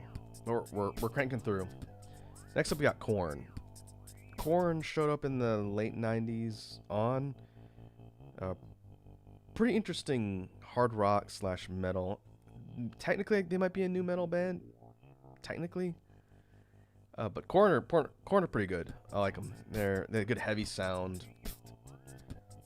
With kind of aggressive, like dark, brooding type sound. Jonathan Davis is a crazy vocalist. I'm going to put Korn... Put them up here. I haven't listened to anything they've done super recently, but I think Follow the Leader was the first album of theirs that I heard.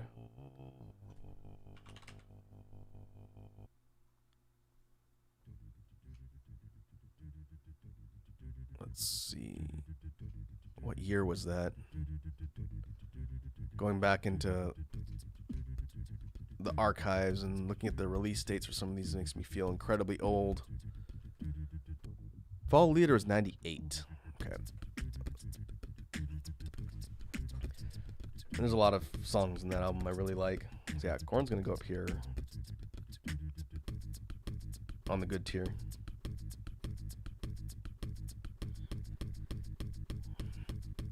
Next up, Led Zeppelin, one of the most acclaimed and famous bands of all time. Trash tier. No, I'm just kidding. I like Led Zeppelin. I honestly don't know their catalog super well, which is probably bad as far as a rock fan's concerned. Obviously I know a lot of their big hits like Stairway to Heaven and Kashmir and a lot of those other ones. An Immigrant Song, that's also a really good one. I'm gonna put them up on the top of good tier. If I knew their catalog better, I would probably know more of their songs and put them higher. I know some people who would put them up on the God tier, but I honestly don't know the band that well.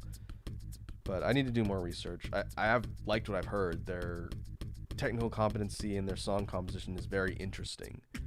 Their subject matter and the stuff that they write songs about is also very interesting. But yeah, Led Zeppelin's a very good band. I just wouldn't rank them higher just because I don't know them as well.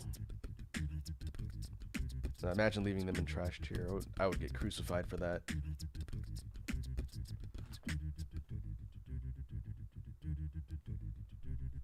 Alright, next up, Linkin Park. Rest in peace to Chester. That was fairly recent too. Linkin Park is fine.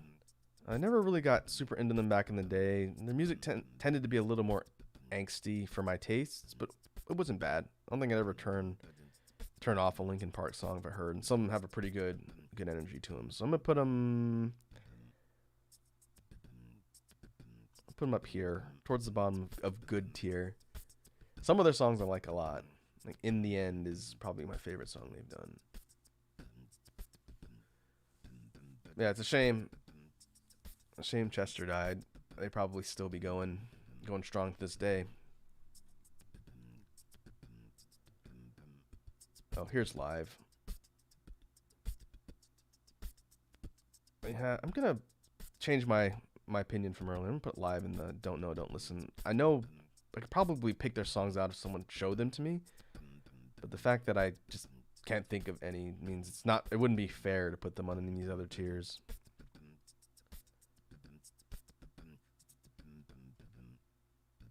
Next up, Living Colour. It's a pretty interesting hard rock group. I think they started in the 90s. I know they got big in the 90s. I think the most well-known song by Living Colour would probably be Cult of Personality, and that's a fantastic song. I'm going to put them up here on good tier. I've liked the other stuff from them I've listened to. And I don't know if they're still making music now. Let me see.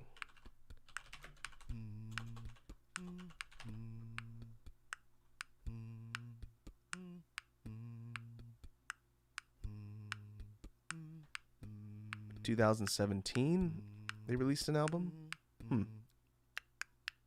I'll have to check them out. I know them for a lot of their older tracks. But yeah, pretty interesting band, interesting sound, and pretty skilled. Next up, the Lumineers. This is their kind of an indie alternative band. I only know them for a couple songs that were fairly big, but I did like what I heard, so I'm gonna put them on the okay tier. I need to check out more of the music by the Lumineers.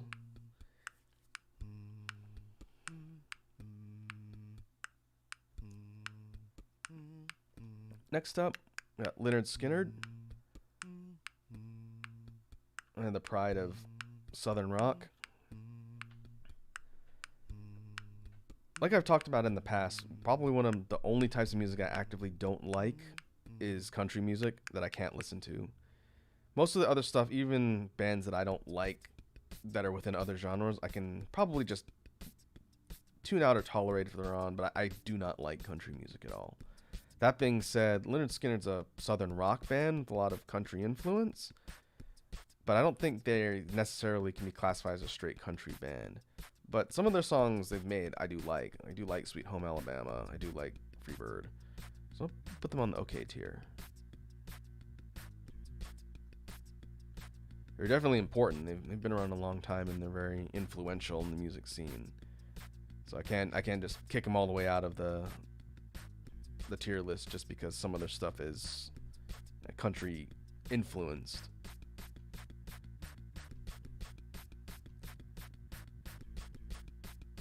Next up, I knew we'd get to Maroon 5 eventually. I have never really gotten the appeal for Maroon 5. I know they're very popular. My mother really likes Maroon 5. She really likes Adam Levine.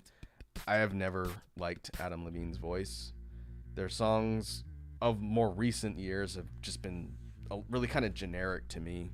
Not offensive, not so bad that I have to turn off the radio, but I can always tell when it's Levine singing. He's got kind of a distinct voice. I just don't like it. I don't know if I could put him on trash. Again, trash is something I just won't listen to. To get to the trash tier, you have to be something that will make me turn the radio off. And again, there's nothing on here that's really gonna have that effect on me. There's some artists out there that would, but nothing I've seen on the list so far. Maroon 5's going at the bottom of tolerable. I don't like them, but if they're on the radio, I could probably just ignore them. Same with Fall Out Boy. But yeah, I've told my mom she can like whatever she wants, but she's like, oh yeah, don't you like Maroon 5? No, not particularly. Sorry. All right, next up, Megadeth. Of course, Megadeth are going to be on here. But the question that I just got in my mind seeing Megadeth's name on here, where is Metallica? Is Metallica not on the list of noteworthy rock bands? Problem is they've kind of changed their logo a couple times. Hopefully they weren't on the list of ones that I just deleted. Let's see.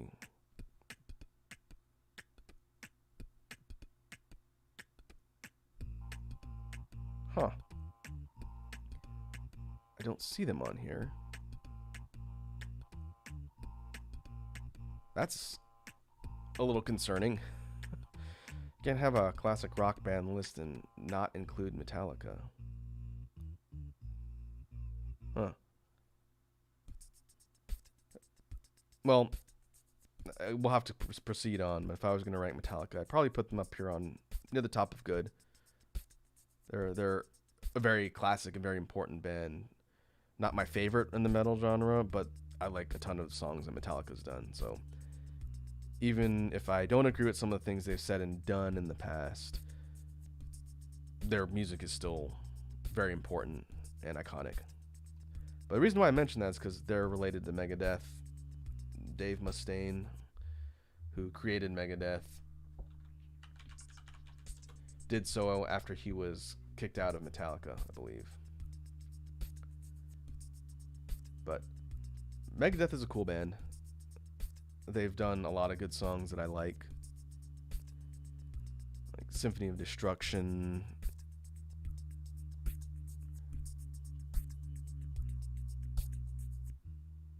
That's probably one of the most famous ones. Hangar 18. I had to look up which hangar number it was. Holy Wars. Yeah, Megadeth is good, so I'm going to put them up on near the upper part of good tier.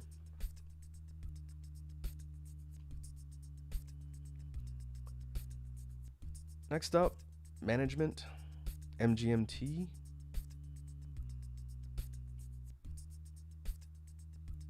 I would put them on the upper part of okay tier.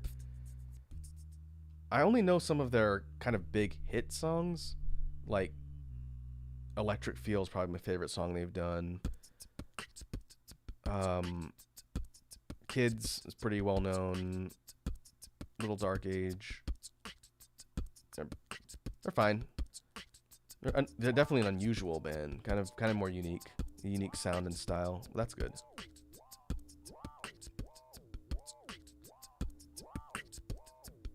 Next up, Motley Crue. Come straight out of the 80s. I think most people have heard of Motley Crue and know their songs. I never really got into them too much, but I do like the songs that they're known for. So I'll put them up on... I'll put them towards the bottom of good. They're kind of a fun band, but I wouldn't say they'd be my first choice when it comes to bands that were big in the 80s. The hair metal era for sure. So I'll put Motley Crue down here. They're fine.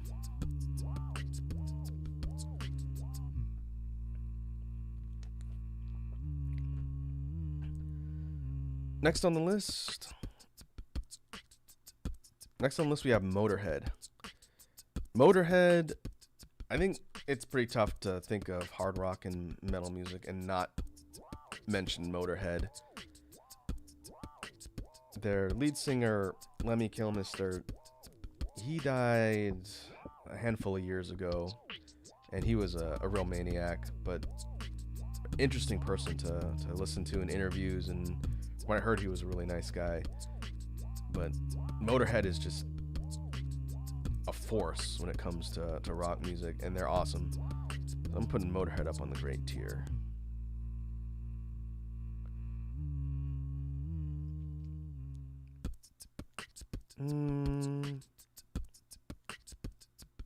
Hard to place, really. A lot of the songs I like a lot. I'll put them up here on the Dragon Force. I don't think they're actively making music anymore because the lead singer died. But yeah, if anything makes you want to go and fight someone, Motorhead's good for that.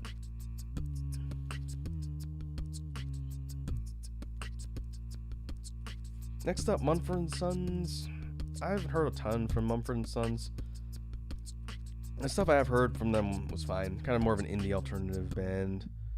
I put them on okay tier. Kind of fall in the same category as Kings of Leon to me. I don't know their catalog super well, but I liked what I heard, so I'll put them there. I know they're a fairly popular band.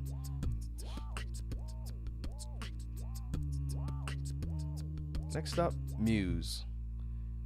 Muse is a cool band, very interesting. I don't know if they're technically considered a prog rock band. They kind of have a diverse sound, and the lead singer's got a cool voice. I do like Muse, so I'm going to put them up here towards the upper part of good tier.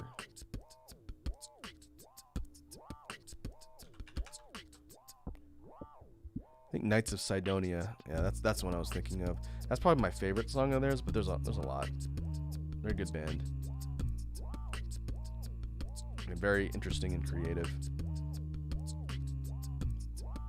Next up, My Chemical Romance. Mentioned before that I don't like emo bands, but honestly, I probably can ignore My Chemical Romance. I do like Welcome to the Black Parade. That's probably the only song of theirs I actually like. But, where would I put them though? I'm gonna give them a tolerable. If I can think of at least one good song I like, and hearing the band doesn't actively make me turn off the radio, then yeah, I'll put them at the top of tolerable. That's fine. I understand My Chemical Romance is very popular. Some people really like them, and that's fine. Just some of their songs are kind of whiny for me, but mostly inoffensive.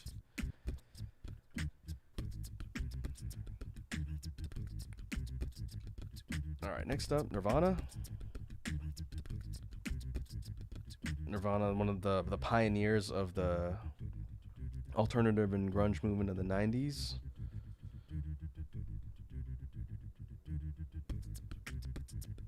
Yeah, Nirvana's pretty important and pretty influential. Their drummer looks kind of like Dave Grohl from Foo Fighters. I'm gonna put Nirvana up here on the good tier. I like a lot of their songs, but when it comes to bands that were big in the alternative era, I don't think they would be near the top of my list. Kurt Cobain was a really legendary and iconic frontman for the band, and all the members were very important in contributing to the overall sound and an influence for Nirvana. I'm gonna put them towards the bottom of great tier, actually. The songs theirs that I know and like, I like a lot. I just wouldn't say they would be the top of my list when it comes to bands in the alternative scene. Like they were popular around the same time, or getting big around the same time as Allison Chains, but I like Allison Chains more, style-wise.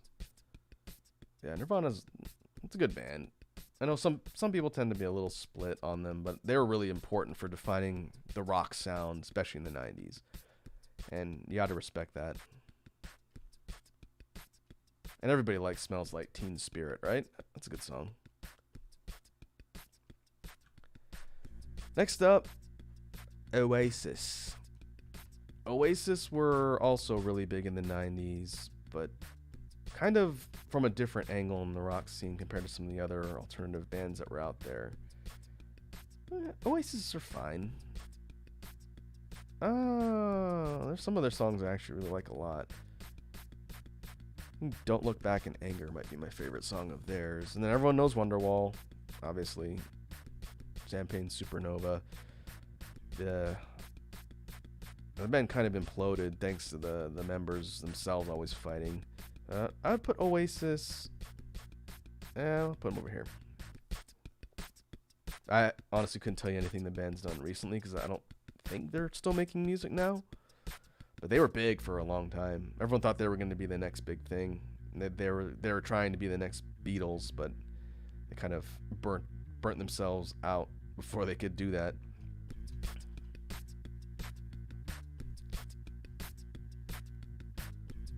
Next up, we have The Offspring, another band that was pretty big in the 90s that kind of sustained their sound and success. They're more of a punk rock type sound. They're decent. I'd probably put them above Oasis. I think Come Out and Play would be one of my favorites. The Kids Aren't Alright. It's a good song. Get a Job. Pretty fly for a white guy. I think pretty decent amount of hits. I'd put them up a little bit higher. Again, I couldn't tell you what the band's done recently, but back in the day, they're pretty fun. Their logo looks kind of like a symbol from Bleach, which is interesting.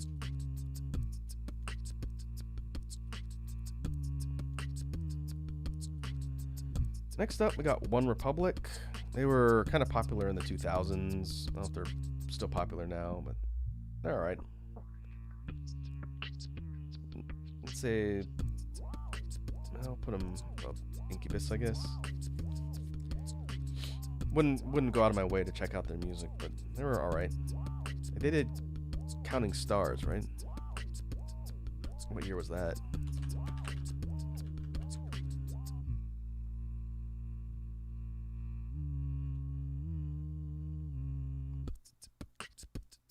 Oh, that was 2014. Huh. All right.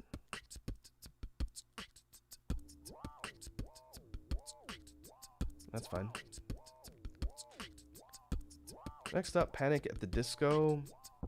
Panic at the Disco is kind of fall in the similar category as some of the other bands that were popular at the time. Coming out of the emo scene, Panic at the Disco is kind of whatever to me. I'm really more indifferent for them. I think putting My Chemical Romance, Panic at the Disco, and Fall Out Boy down here this low in the tier list would probably be the most controversial takes of mine, just based on what I know people like in music, but I am not going to adjust where I put stuff on here just because I think people wouldn't like my opinion. If anything, I encourage people to make their own tier lists, so we can have a discussion about where people place different acts. Yeah. If I really wanted to make people mad, I would put them just in the trash tier, but again, if a band doesn't cause me to just turn the radio off when I hear them, I can't justifiably put them on trash tier. Next up, we got Pantera, another classic hard rock metal band. They also aren't active anymore. Their lead guitarist, Dimebag Darrell, was tragically killed. That kind of halted the band overall, but Pantera are pretty awesome, so I'm going to put them up here on upper good tier. I think I'd put them below Godsmack. Noteworthy songs on Pantera. I think Cowboys from Hell is probably my favorite song they've done. That's a fun song. I remember that from Guitar Hero. Next up, Paramore. I never really got into Paramore. Again, they were kind of getting big around the same time as the emo scene. Kind of came out of that. But I like a few songs by them, so they're not gonna necessarily fall quite as low as some of the other bands out of that era. I'm gonna put Paramore. Put them over here.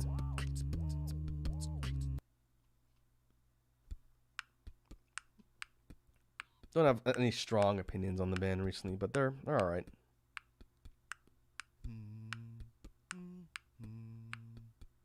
Next up, Passion Pit. I do like Passion Pit. Their songs are kind of interesting, a bit more of kind of a indie, somewhat electronic influence style. I'll put Passion Pit on good tier, towards the bottom. I like their song Take a Walk. That's a good one. Next up, going back to the 90s and the early era and heyday of the alternative and grunge revolution, we have Pearl Jam. Honestly, I never really got the big buzz around Pearl Jam. They were popular, or getting popular, around the same time as some of these other bands that I like a lot. Things like Nirvana and Allison Chains, Red Hot Chili Peppers. Foo Fighters, I think, would have been a little bit later for early Pearl Jam, but they're alright. Lead singer Eddie Vedder's voice is probably what I don't like about them. Stylistically, everything else is fine, but his kind of weird, hard to understand singing voice, I'm not a super huge fan of. That being said, I do like some of the songs that Pearl Jam's done. So they're gonna go probably down here, below Green Day.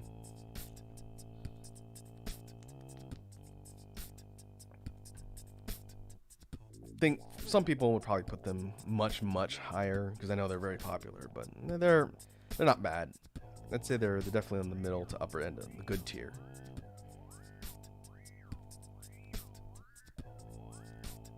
Next up, Pink Floyd. Pink Floyd, I'm gonna admit right now that I do not know Pink Floyd that well. I know some of their big hits because they're songs that are inescapable, but some people would put them up here near the very top as one of the greatest rock bands ever, and I do like what I've heard, and honestly I feel like I need to do more research on Pink Floyd in order to put them up higher. So I'm going to put them on the good tier. If I knew their catalog better, I'd probably be able to make a more accurate determination. But I don't think I've ever disliked anything I've heard from Pink Floyd. Just, again, I need to do more research on that one, but what I have heard I've liked. They're kind of in a similar boat as Led Zeppelin, but obviously I know Led Zeppelin's catalog better than Floyd's.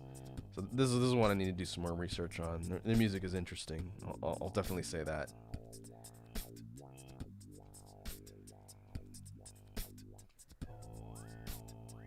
Next up, again, sticking with some of the older bands and acts on the list here, we've got Queen.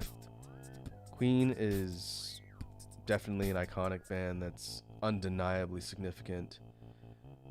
The late great Freddie Mercury and his legacy.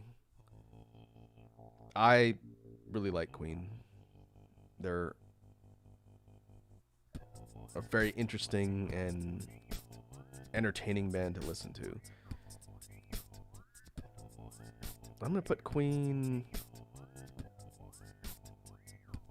I'm gonna put them up here towards the middle of the great tier. I don't think I've ever heard a song from Queen I didn't actively like or vibe to. Obviously, their big hits, things like Bohemian Rhapsody and Killer Queen. There's tons of classic songs from the Queen catalog.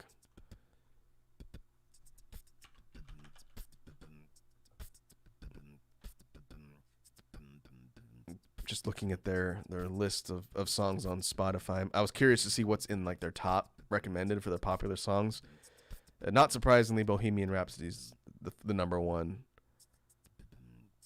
1.6 billion listens. That sounds about right. Another one, Bites the Dust. Another classic. Don't Stop Me Now, also classic. Under Pressure, they did with Bowie, also classic. We Will Rock You, Crazy Little Thing Called Love, I Want to Break Free. We Are the Champions, Somebody Love. Yeah, there's so many good songs in the Queen discography. They're a fantastic band. I think I actually put them higher than Hendrix as far as my personal tastes. No doubt if Freddie Mercury was still alive, they'd still be rocking to this day.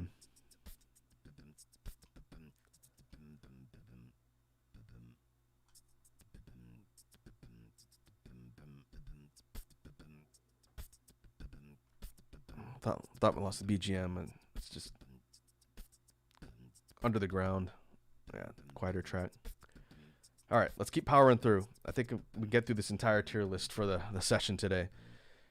Queens of the Stone Age. This was a group formed in the 2000s, I want to say. Members from other projects. I know Dave Grohl drummed for Queens of the Stone Age for a bit.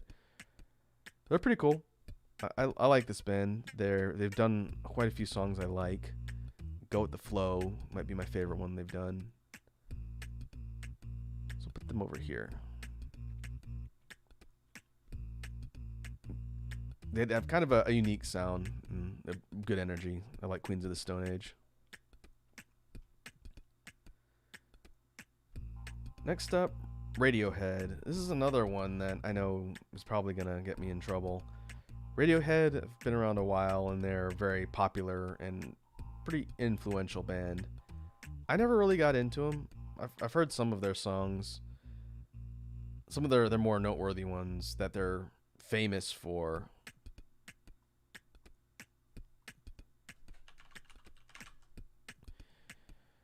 Karma Police, that was the one I was thinking of. I remember that one, and it's kind of weird animated video, and obviously Creep is classic.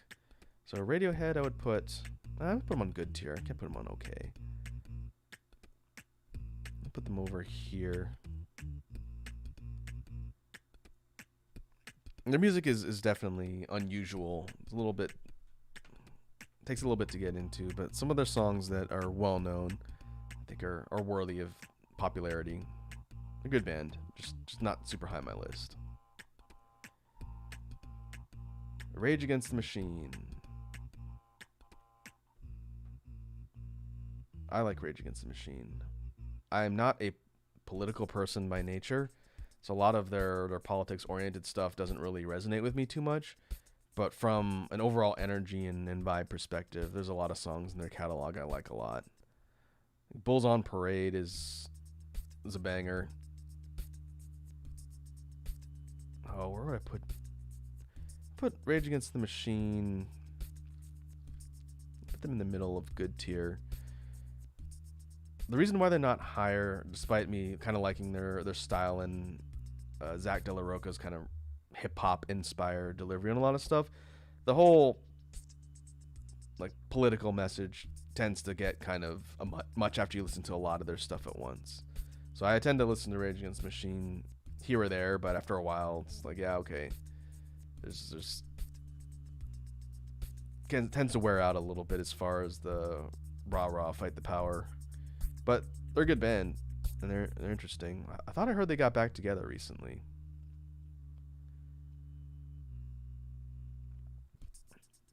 Yeah, we'll put them there.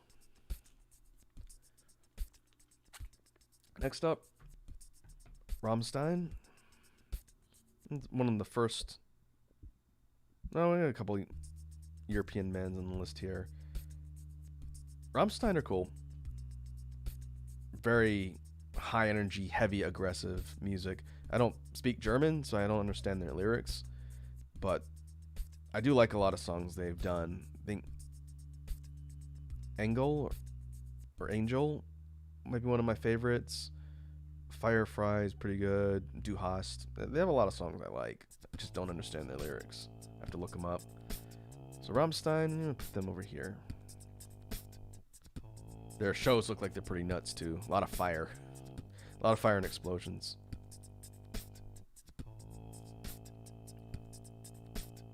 Oh, next up, Ramones. I always thought it was the Ramones. Ramones were pretty big in the 80s. They had some big hits like I Wanna Be Sedated and Blitzkrieg Bop. They're fine. I'm going to put them down here towards the bottom of good tier. I wonder if they've done anything recently.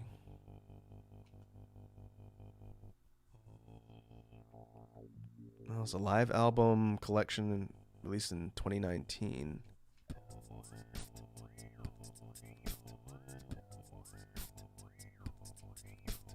Well, that's a big one. We're Out of Here. 97, so nothing really recent. They're fine. I feel like I Want to Be Sedated. That song's a mood sometimes. REM. REM were big in the early mid 90s for a while. They're alright. I'll put them in the okay tier. I'll put them towards the middle. I do like Losing My Religion. That's a really good song. Let's see, they're popular ones on Spotify.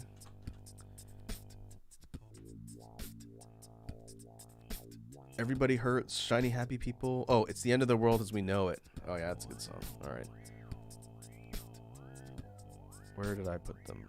Yeah, I think I put them a little bit higher on the okay tier. I forgot some of these other songs that I do like from their history and their discography.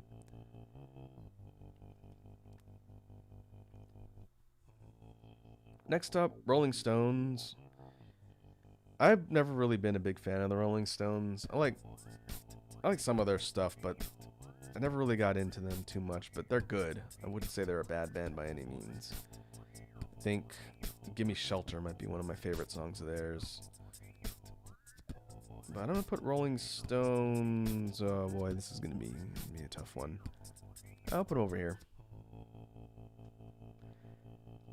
As far as rock bands and significance and overall influence, it's undeniable that Rolling Stones are really important for rock music. But for me personally, they're fine. I wouldn't go out of my way to listen to them. They're all right.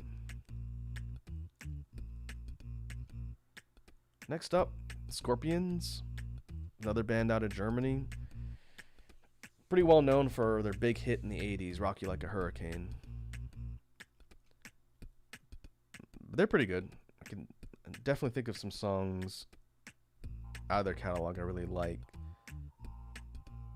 No One Like You, that's another one. I'm actually gonna rank higher than some of these other ones.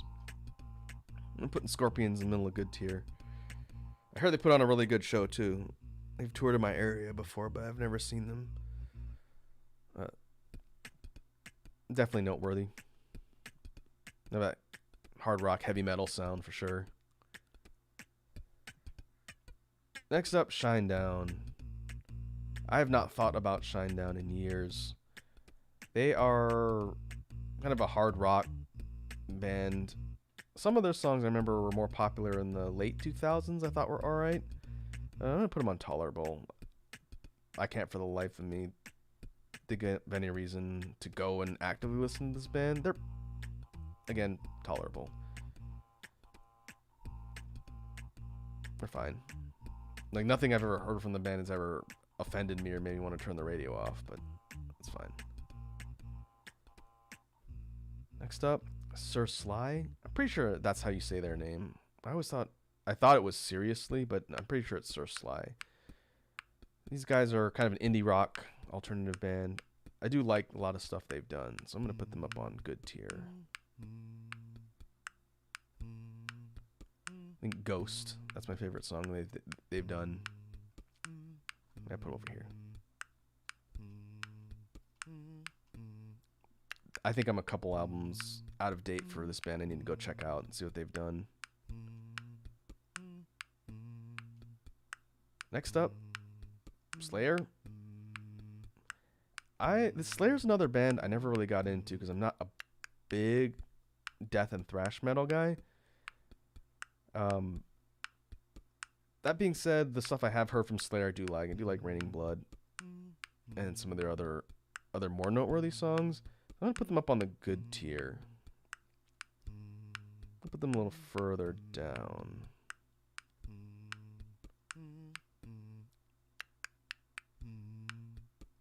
And I'll put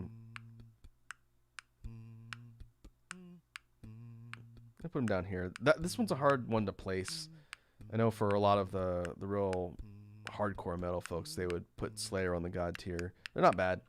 Just not my preferred style of metal, I think that's why.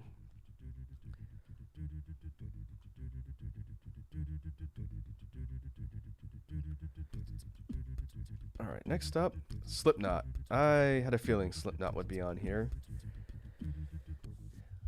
And Slipknot, they've been around since probably the late 90s, and they really kind of broke out, and they continue to be around now.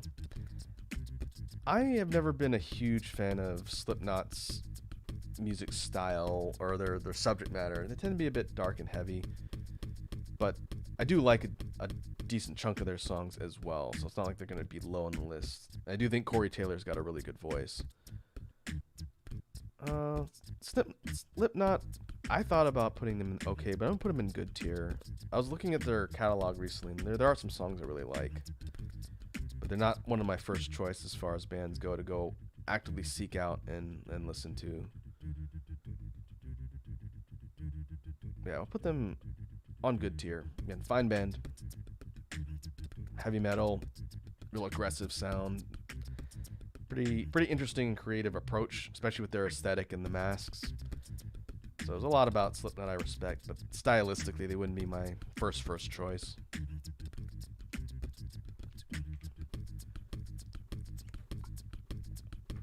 Moving on, Smashing Pumpkins. Smashing Pumpkins, big in the 90s, kind of went away for a bit. I think they're coming back again. They're also going to go in the upper part of good tier. I like a lot of songs from Smashing Pumpkins. Let's see. I'll put them here. Some of the noteworthy ones would be like Tonight. Is it Tonight or Tonight with three of them? Gotta make sure we quote the songs correctly. Tonight, only two tonights. That's a good one. Butterfly Wings is also a good one. 1979. There are a lot of songs from the 90s that I like from Smashing Pumpkins. Next up, Smash Mouth. Ah, yes, the masters of the meme. From an overall perspective, I wouldn't necessarily rate Smash Mouth that high, but it's undeniable that they have a lot of cultural impact and significance and songs that are worthwhile. So I'm going to put them up here on okay tier. Honestly, I think outside of All-Star and Walking on the Sun, there's not a whole lot from Smash Mouth that I would really actively seek out. Again, I think I tend to think of them more their meme status now than anything else. But some people trash that band pretty hard. I think they're pretty inoffensive, really.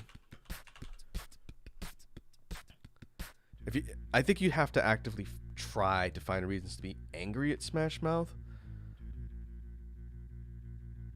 But, I wouldn't put them any higher than okay tier as far as overall band and preference.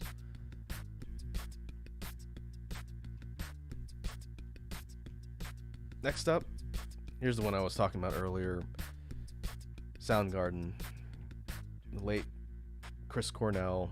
Real unfortunate loss. Chris Cornell's a super talented singer. Soundgarden, I'm going to put up here tied essentially with Foo Fighters as far as what I consider to be awesome bands. I remember hearing the early stuff from Soundgarden way back in the 90s when alternative was really breaking out and kind of becoming defined in music. It's stuff like Black Hole Sun. That's probably one of their biggest early songs that got a lot of attention. But there's a whole lot from that era and their catalogs that I really like. If we go to Spotify and just look at their popular ones, it's kind of a mix, but a lot of their early stuff. I really like Outshined. That's a good song. Spoon Man, Fell on Black Days, Burn in My Hand. And the more recent stuff they had done, what was the name of that album? I haven't actually gone back and listened to a lot of their stuff recently. Oh, King Animal, that was what I was thinking of. Yeah, there's good stuff on there. Soundgarden's great. It's one of my favorite bands. It's a shame I never got a chance to see them live.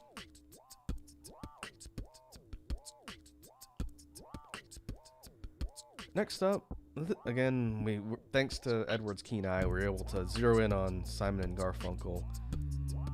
And this one has always kind of puzzled me as far as their inclusion on a rock tier list, because they were really more of a folk singer-songwriter group. But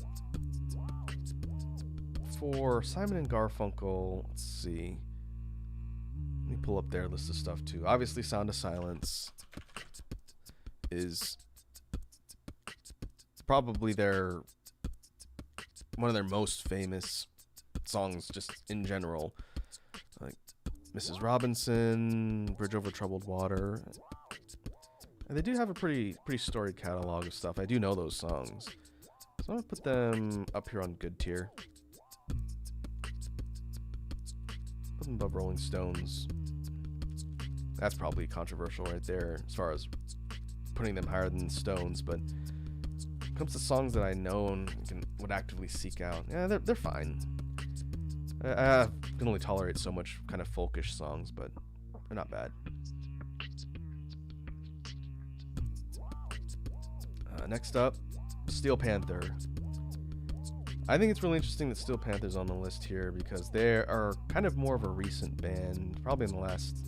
Oh, when did they first start? I don't actually know that, so I can't cite that. So let's look that up.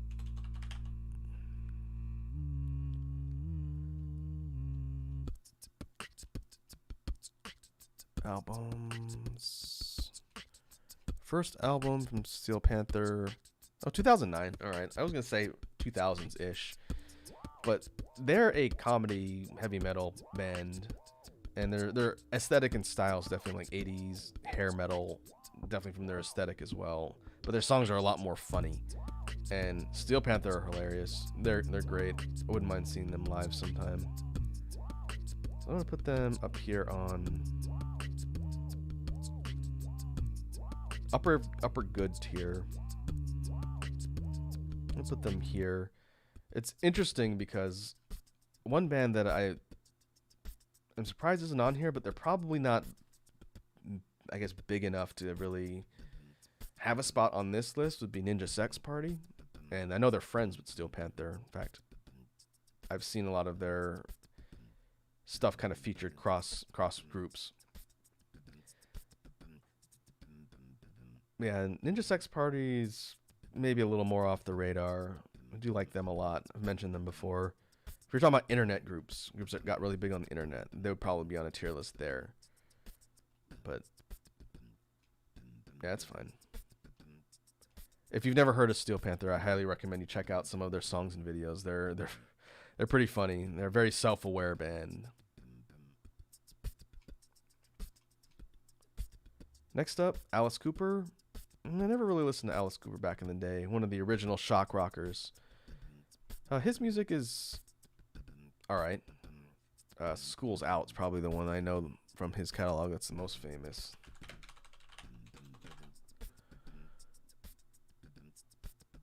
Yeah, that's probably the most noteworthy one of his I know, but it's fine.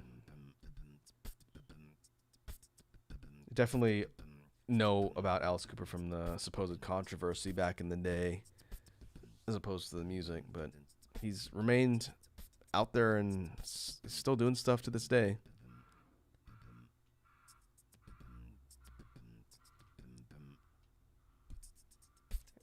Moving on, Stone Temple Pilots.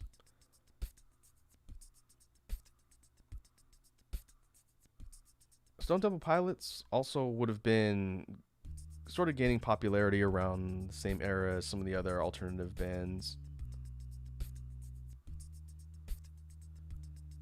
Alright, I need to make sure I don't lose them here. I like a lot of songs by Stone Temple Pilots. I think they're pretty good. I know people tend to be a little bit mixed on them, but I'm going to put them above Steel Panther.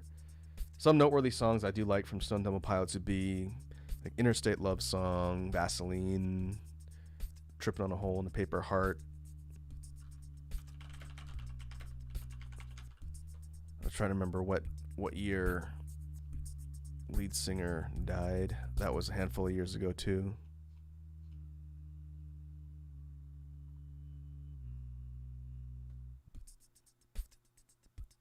I don't know if it's going to be on their bio here.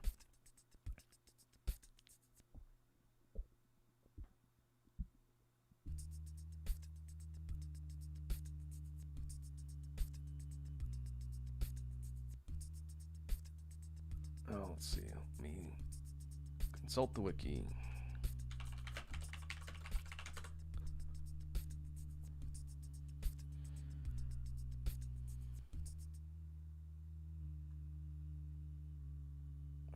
Formed in '89. They kind of hit their stride in the '90s.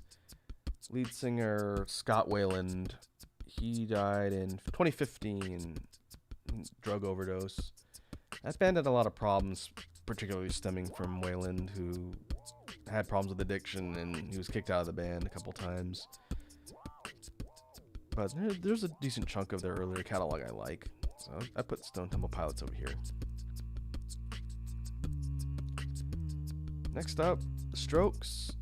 Strokes were another kind of alternative indie-ish band. I remember hearing about them more in the 2000s. My favorite song of theirs would be Reptilia. That's a really fun song to sing too. They're okay. I don't know much more outside of that song, so I'm gonna put them over here. Should probably check them out some more.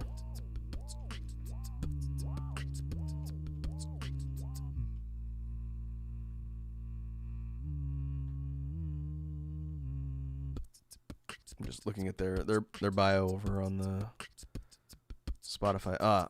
The main singer Julian Casablancas. That's who I was thinking of. Yeah, he's an interesting singer. Next up, we got Sublime. I remember Sublime. They were also big in the 90s. Have a more alternative and a lot of reggae influences on their sound. But they were good. I would probably put them up here next to Stone Temple Pilots. The lead singer for Sublime also died. A trend here with some of the artists.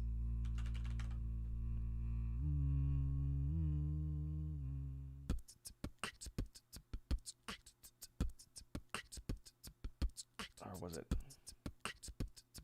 Brad Noel? Bradley James Noel was the lead singer, I believe. And he died in 96? Sublime was... Huh.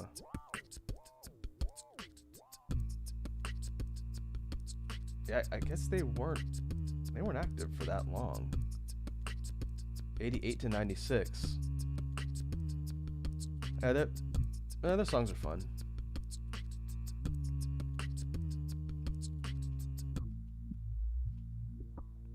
All right, moving on. System of a Down. I remember when I first started hearing songs from System of a Down, I think Sugar was probably the first song I ever heard from them, as they were kind of getting well known on the hard rock scene. I like System of a Down a lot. They're a really good band. I'm gonna put them... I'm gonna put them above Disturbed. I don't think they started making music again. I heard they were going to. They may be working on an album right now. Let's see it. Unless it came out and I missed it.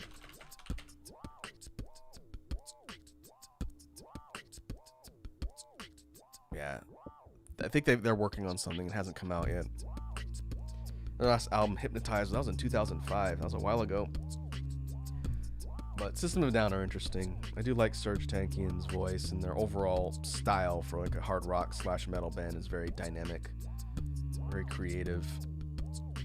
And I'm always looking forward to their projects because they're always interesting. Again, if you're gonna be up here on the upper part of the tier list, there's got to be some aspect of your music that's interesting. And hopefully we'll see more stuff from System of a Down.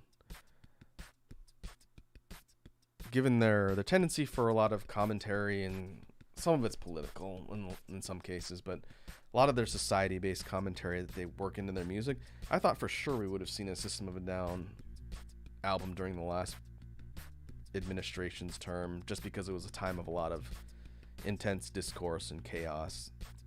You'd think we would have seen something from them during that time, but I don't know. Hopefully in the future.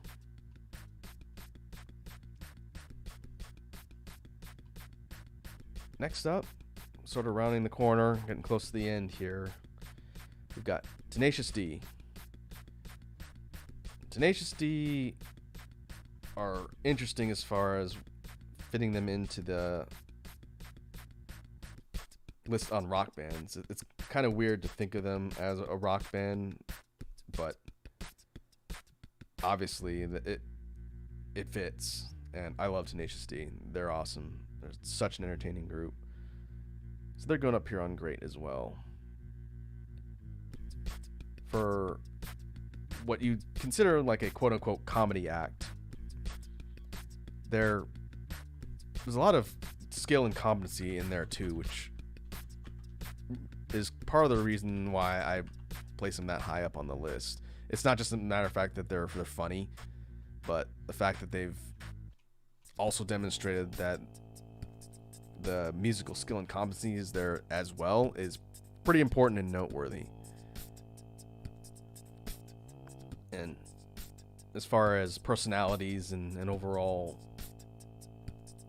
compelling attributes, I mean, it's Jack Black. Both him and Kyle Gass are entertaining. And what was the last thing they did? They're still around now, but I don't know. 2018, I think, was the last thing according to Spotify. Post-apocalyptico. I need to check that out.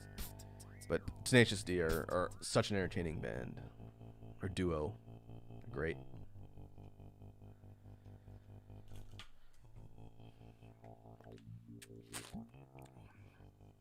All right, next up, we have the Beatles.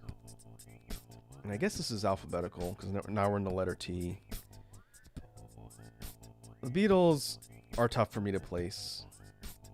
And I've had this discussion with a lot of people, like a lot of music heads and people that are really into the discussion of music. And I'm going to be 100% real with you folks. I don't like the Beatles. And it's not because I think they're a bad band. Definitely not. I think they're one of the most influential and important bands in history when it comes to pushing the evolution of popular and rock music. I just personally don't like the style of music they make.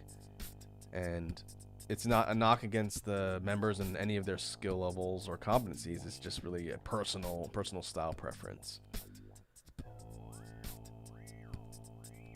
That being said, nothing I've ever heard from the Beatles, and my parents really like the Beatles, but anything that I've heard from them has never been offensive or something that made me want to turn the radio off. Nothing to that extent.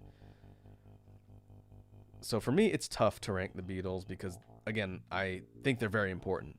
They're extremely significant as far as music goes, and no one can really debate that. But for personal preference, I'm putting them on the okay tier. This is kind of my compromise because they're not like tolerable is veering more towards reasons I don't like something. And it's just more not my flavor. So we're going to put the Beatles at the top of okay tier, and I will just have to live with taking heat for that because, again, some people think they're the greatest band of all time. That's fine. I disagree, but I wouldn't say they're the worst band either.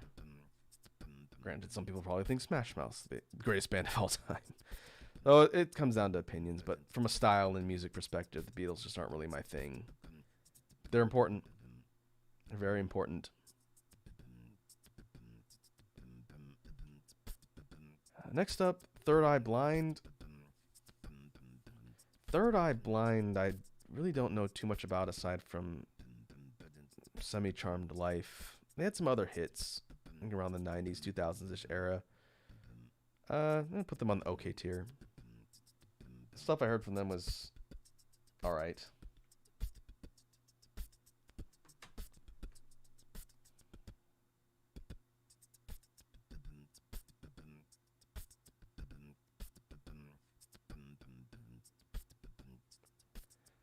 Wouldn't rank them higher than that, I think. They're okay. Next up, Tool. This is another one that I've had some kind of heated discussions with people about. Tool is definitely kind of a difficult group to get into. They're very, very interesting. I almost say nothing I've ever heard from Tool has ever bored me.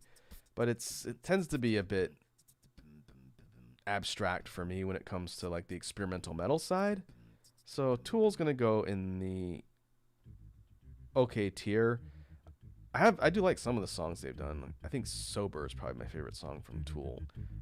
But some people are, I know some diehard Tool fans and have told me repeatedly how to get into the band, and I just couldn't get into them that much. They're okay.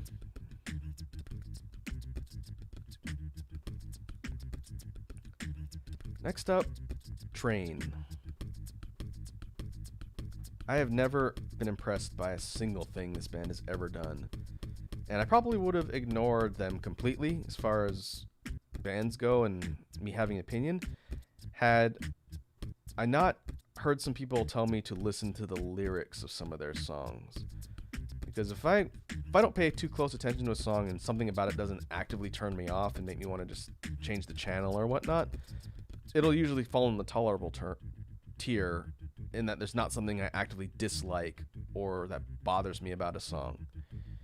Train might be the only group in here to actively have that effect on me, because some of the lyrics to their songs are absolutely insane nonsense, and the fact that the music styling and everything is pretty generic and not good, I think we have our first entry into the trash tier. I've never liked anything I've heard from Train, and the more I tried to listen and understand, the more I didn't like. And I don't know how controversial of a take that is, but like some of their songs are just they're nonsense and actively felt like they wasted my time and brain cells. But I feel like there's not a huge defense force for Train out there, so putting him in the trash tier is probably not really going to ruffle a whole lot of feathers. But yeah, if I hear something come up from this band, I actively have to change the channel because I listen to lyrics. So if it's a song that has really stupid inane lyrics, it's immediately what my mind is going to focus on if the song's playing. So yeah, Train goes on trash tier. Well, we'll see how bad of a take that is, I guess. The Train stands and will come for me. That's fine. Next up, 21 Pilots. 21 Pilots are alright. They have a couple songs they've made that I think are fine.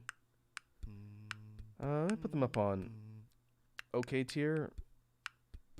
I thought Stressed Out was a pretty relatable song.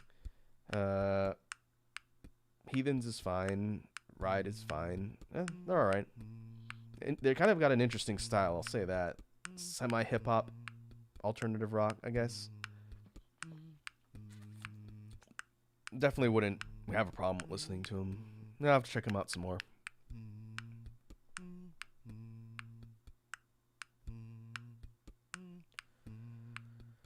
Next up, a couple more. Twisted Sister.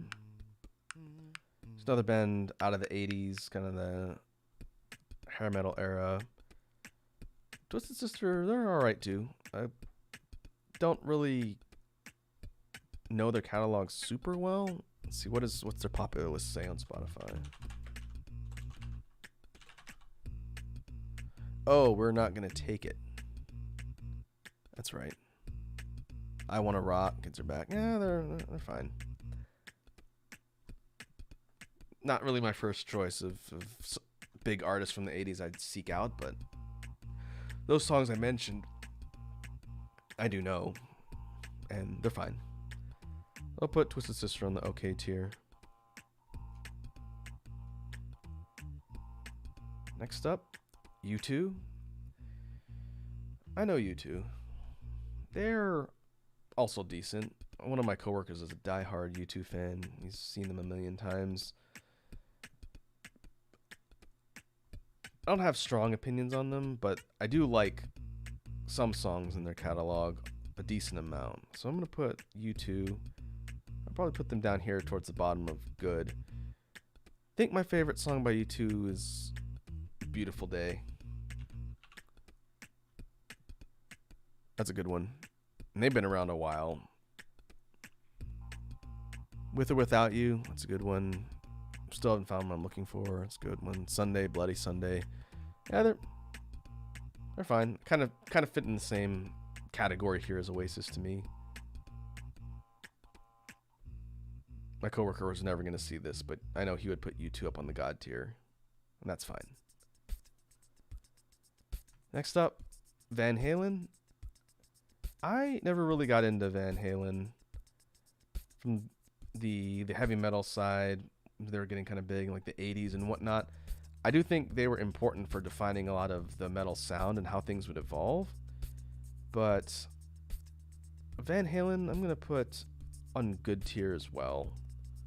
I never really got the appeal of David Lee Roth. Put him down here. Not bad by any means, but not my first choice. Eddie Van Halen as a guitarist was awesome. Very influential. And he died a few years ago too. Yeah, Van Halen are alright. Not my first choice when it comes to 80s metal bands. Next up we got Weezer. Good old Weezer. I like Weezer. They're fun. They're gonna go up here on the great tier. I'm gonna put them above Nirvana. I think it's the kind of interesting and quirk factor for Weezer that really appeals to me. They seem like just a bunch of dorks that like to have fun, and their songs interesting. I'm always pleased to see something from them and check them out because I know it's going to be noteworthy and interesting. Yeah, good stuff for Weezer. They're going up on the great tier. Oh, I thought this band wasn't on here. The White Stripes. White Stripes are good too. I remember hearing them sort of kind of break out and get big in the 2000s-ish. I want to say earlier 2000s. They're kind of a unique sound. I think Fell in Love with a Girl, and obviously everyone knows Seven Nation Army. Let me put the White Stripes up on good tier as well. Let me put them about here. Above Van Halen. I don't know if they're still making music now. They might be.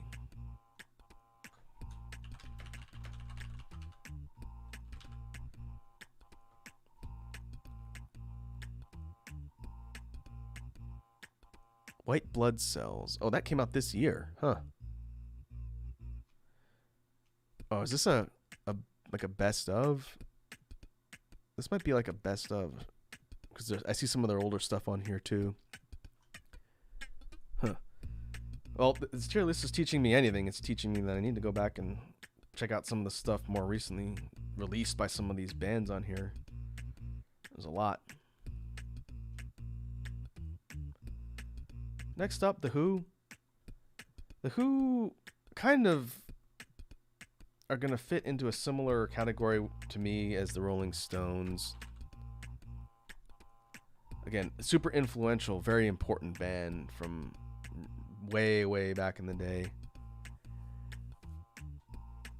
But I don't know their catalog super well. Like Baba O'Reilly, Behind Blue Eyes, Pinball Wizard. I'm just looking at their Spotify popular list because, again, I don't know the band well enough to be able to cite their hits. So I got to look at a thing here and just to be transparent. But I do recognize these songs. Baba O'Reilly, Behind Blue Eyes. Those are good songs. I'm going to put The Who up here on good tier. I should probably go and listen to more of their stuff. And this is going way back. A lot of these are old, probably 60s, 70s era. But stylistically, I definitely think I like the Who style more than the Beatles. It's not really the point to compare the bands, but since they're from a similar-ish era and the same place, and they're British bands. I know some people who would put the Who pretty high up there. There's not really a group I know too well. And the last one on the list, Yeah Yeahs. They were big in the 2000s. They're alright. Probably kind of fit in the same model as the Strokes as far as where I'd place them.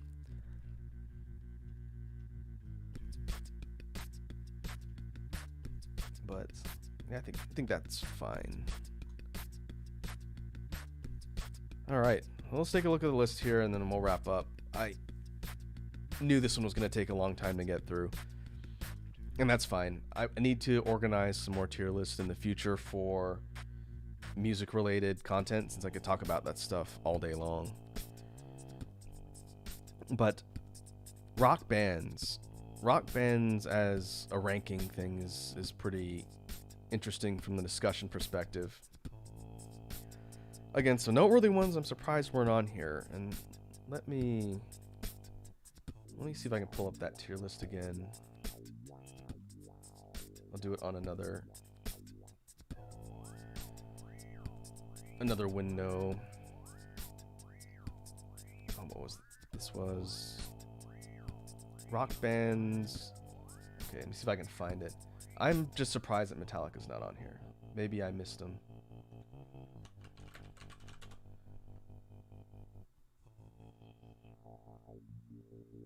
Six, 1960 to 2020. Oh, here it is. 170 bands.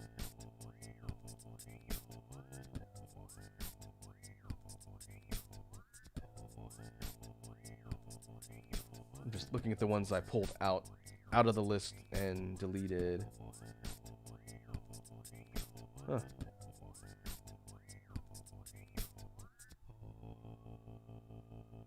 Yeah, unless there was a logo that Metallica's used that I just didn't recognize, they weren't on the list. That's weird. I think as far as influential rock bands that would be on a big tier list like this, you'd think Metallica would be on there. Let's see. Who else would I have included in the list if it was me personally for bands I listen to? It's a little bit tough because I listen to kind of a diverse range of music, from well-known to more off-the-radar stuff. It just kind of depends. Let's see. I had to go pull up one of my Spotify lists to see if there's any big bands that I think should be on the list here that are fairly well-known. No Doubt. Pretty big band from the 90s that I think are worth mentioning. I would probably put No Doubt upper part of good tier. Gwen Stefani. There's a lot of good songs from No Doubt that I remember from back in the day. Let's see. Marilyn Manson. No Marilyn Manson on here? That's kind of surprising too. Him and his band are pretty influential as far as the rock scene goes, whether you like them or not. I think as a band, Marilyn Manson are alright. There's a couple songs they made I do like a lot, so I'd probably put them in the mid-good tier if I was ranking them. Rob Zombie and White Zombie, also pretty noteworthy rock acts, I think, if you're talking about artists. Surprised they're not listed on here. White Zombie I would probably put in mid to lower good tier. Rob Zombie I'd rank a little bit higher. His album Hellbilly Deluxe is one of my favorites from the 90s, I think that it was.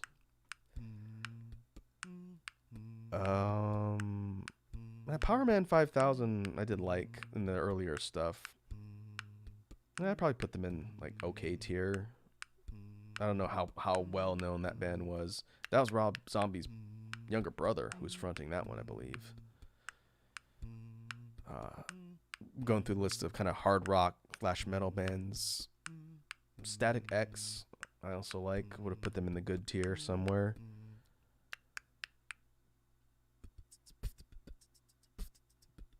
Let's see. There's a lot of metal and like power metal bands that are probably a bit more off the radar that I wouldn't expect to be in a bit more of a well-known tier list like this. But it's weird because they have some more kind of indie groups like Sir Sly and MGMT on here. But if I was going to do like a metal / genres of metal tier list, which maybe I'll do if I really feel motivated to create my own. It's a lot of work, but we'll see. There's a lot. There's no Coheed and Cambria on here, which is a crime. I do like that band a lot. They're a very interesting progressive metal band. No Dream Theater. No Dream Theater.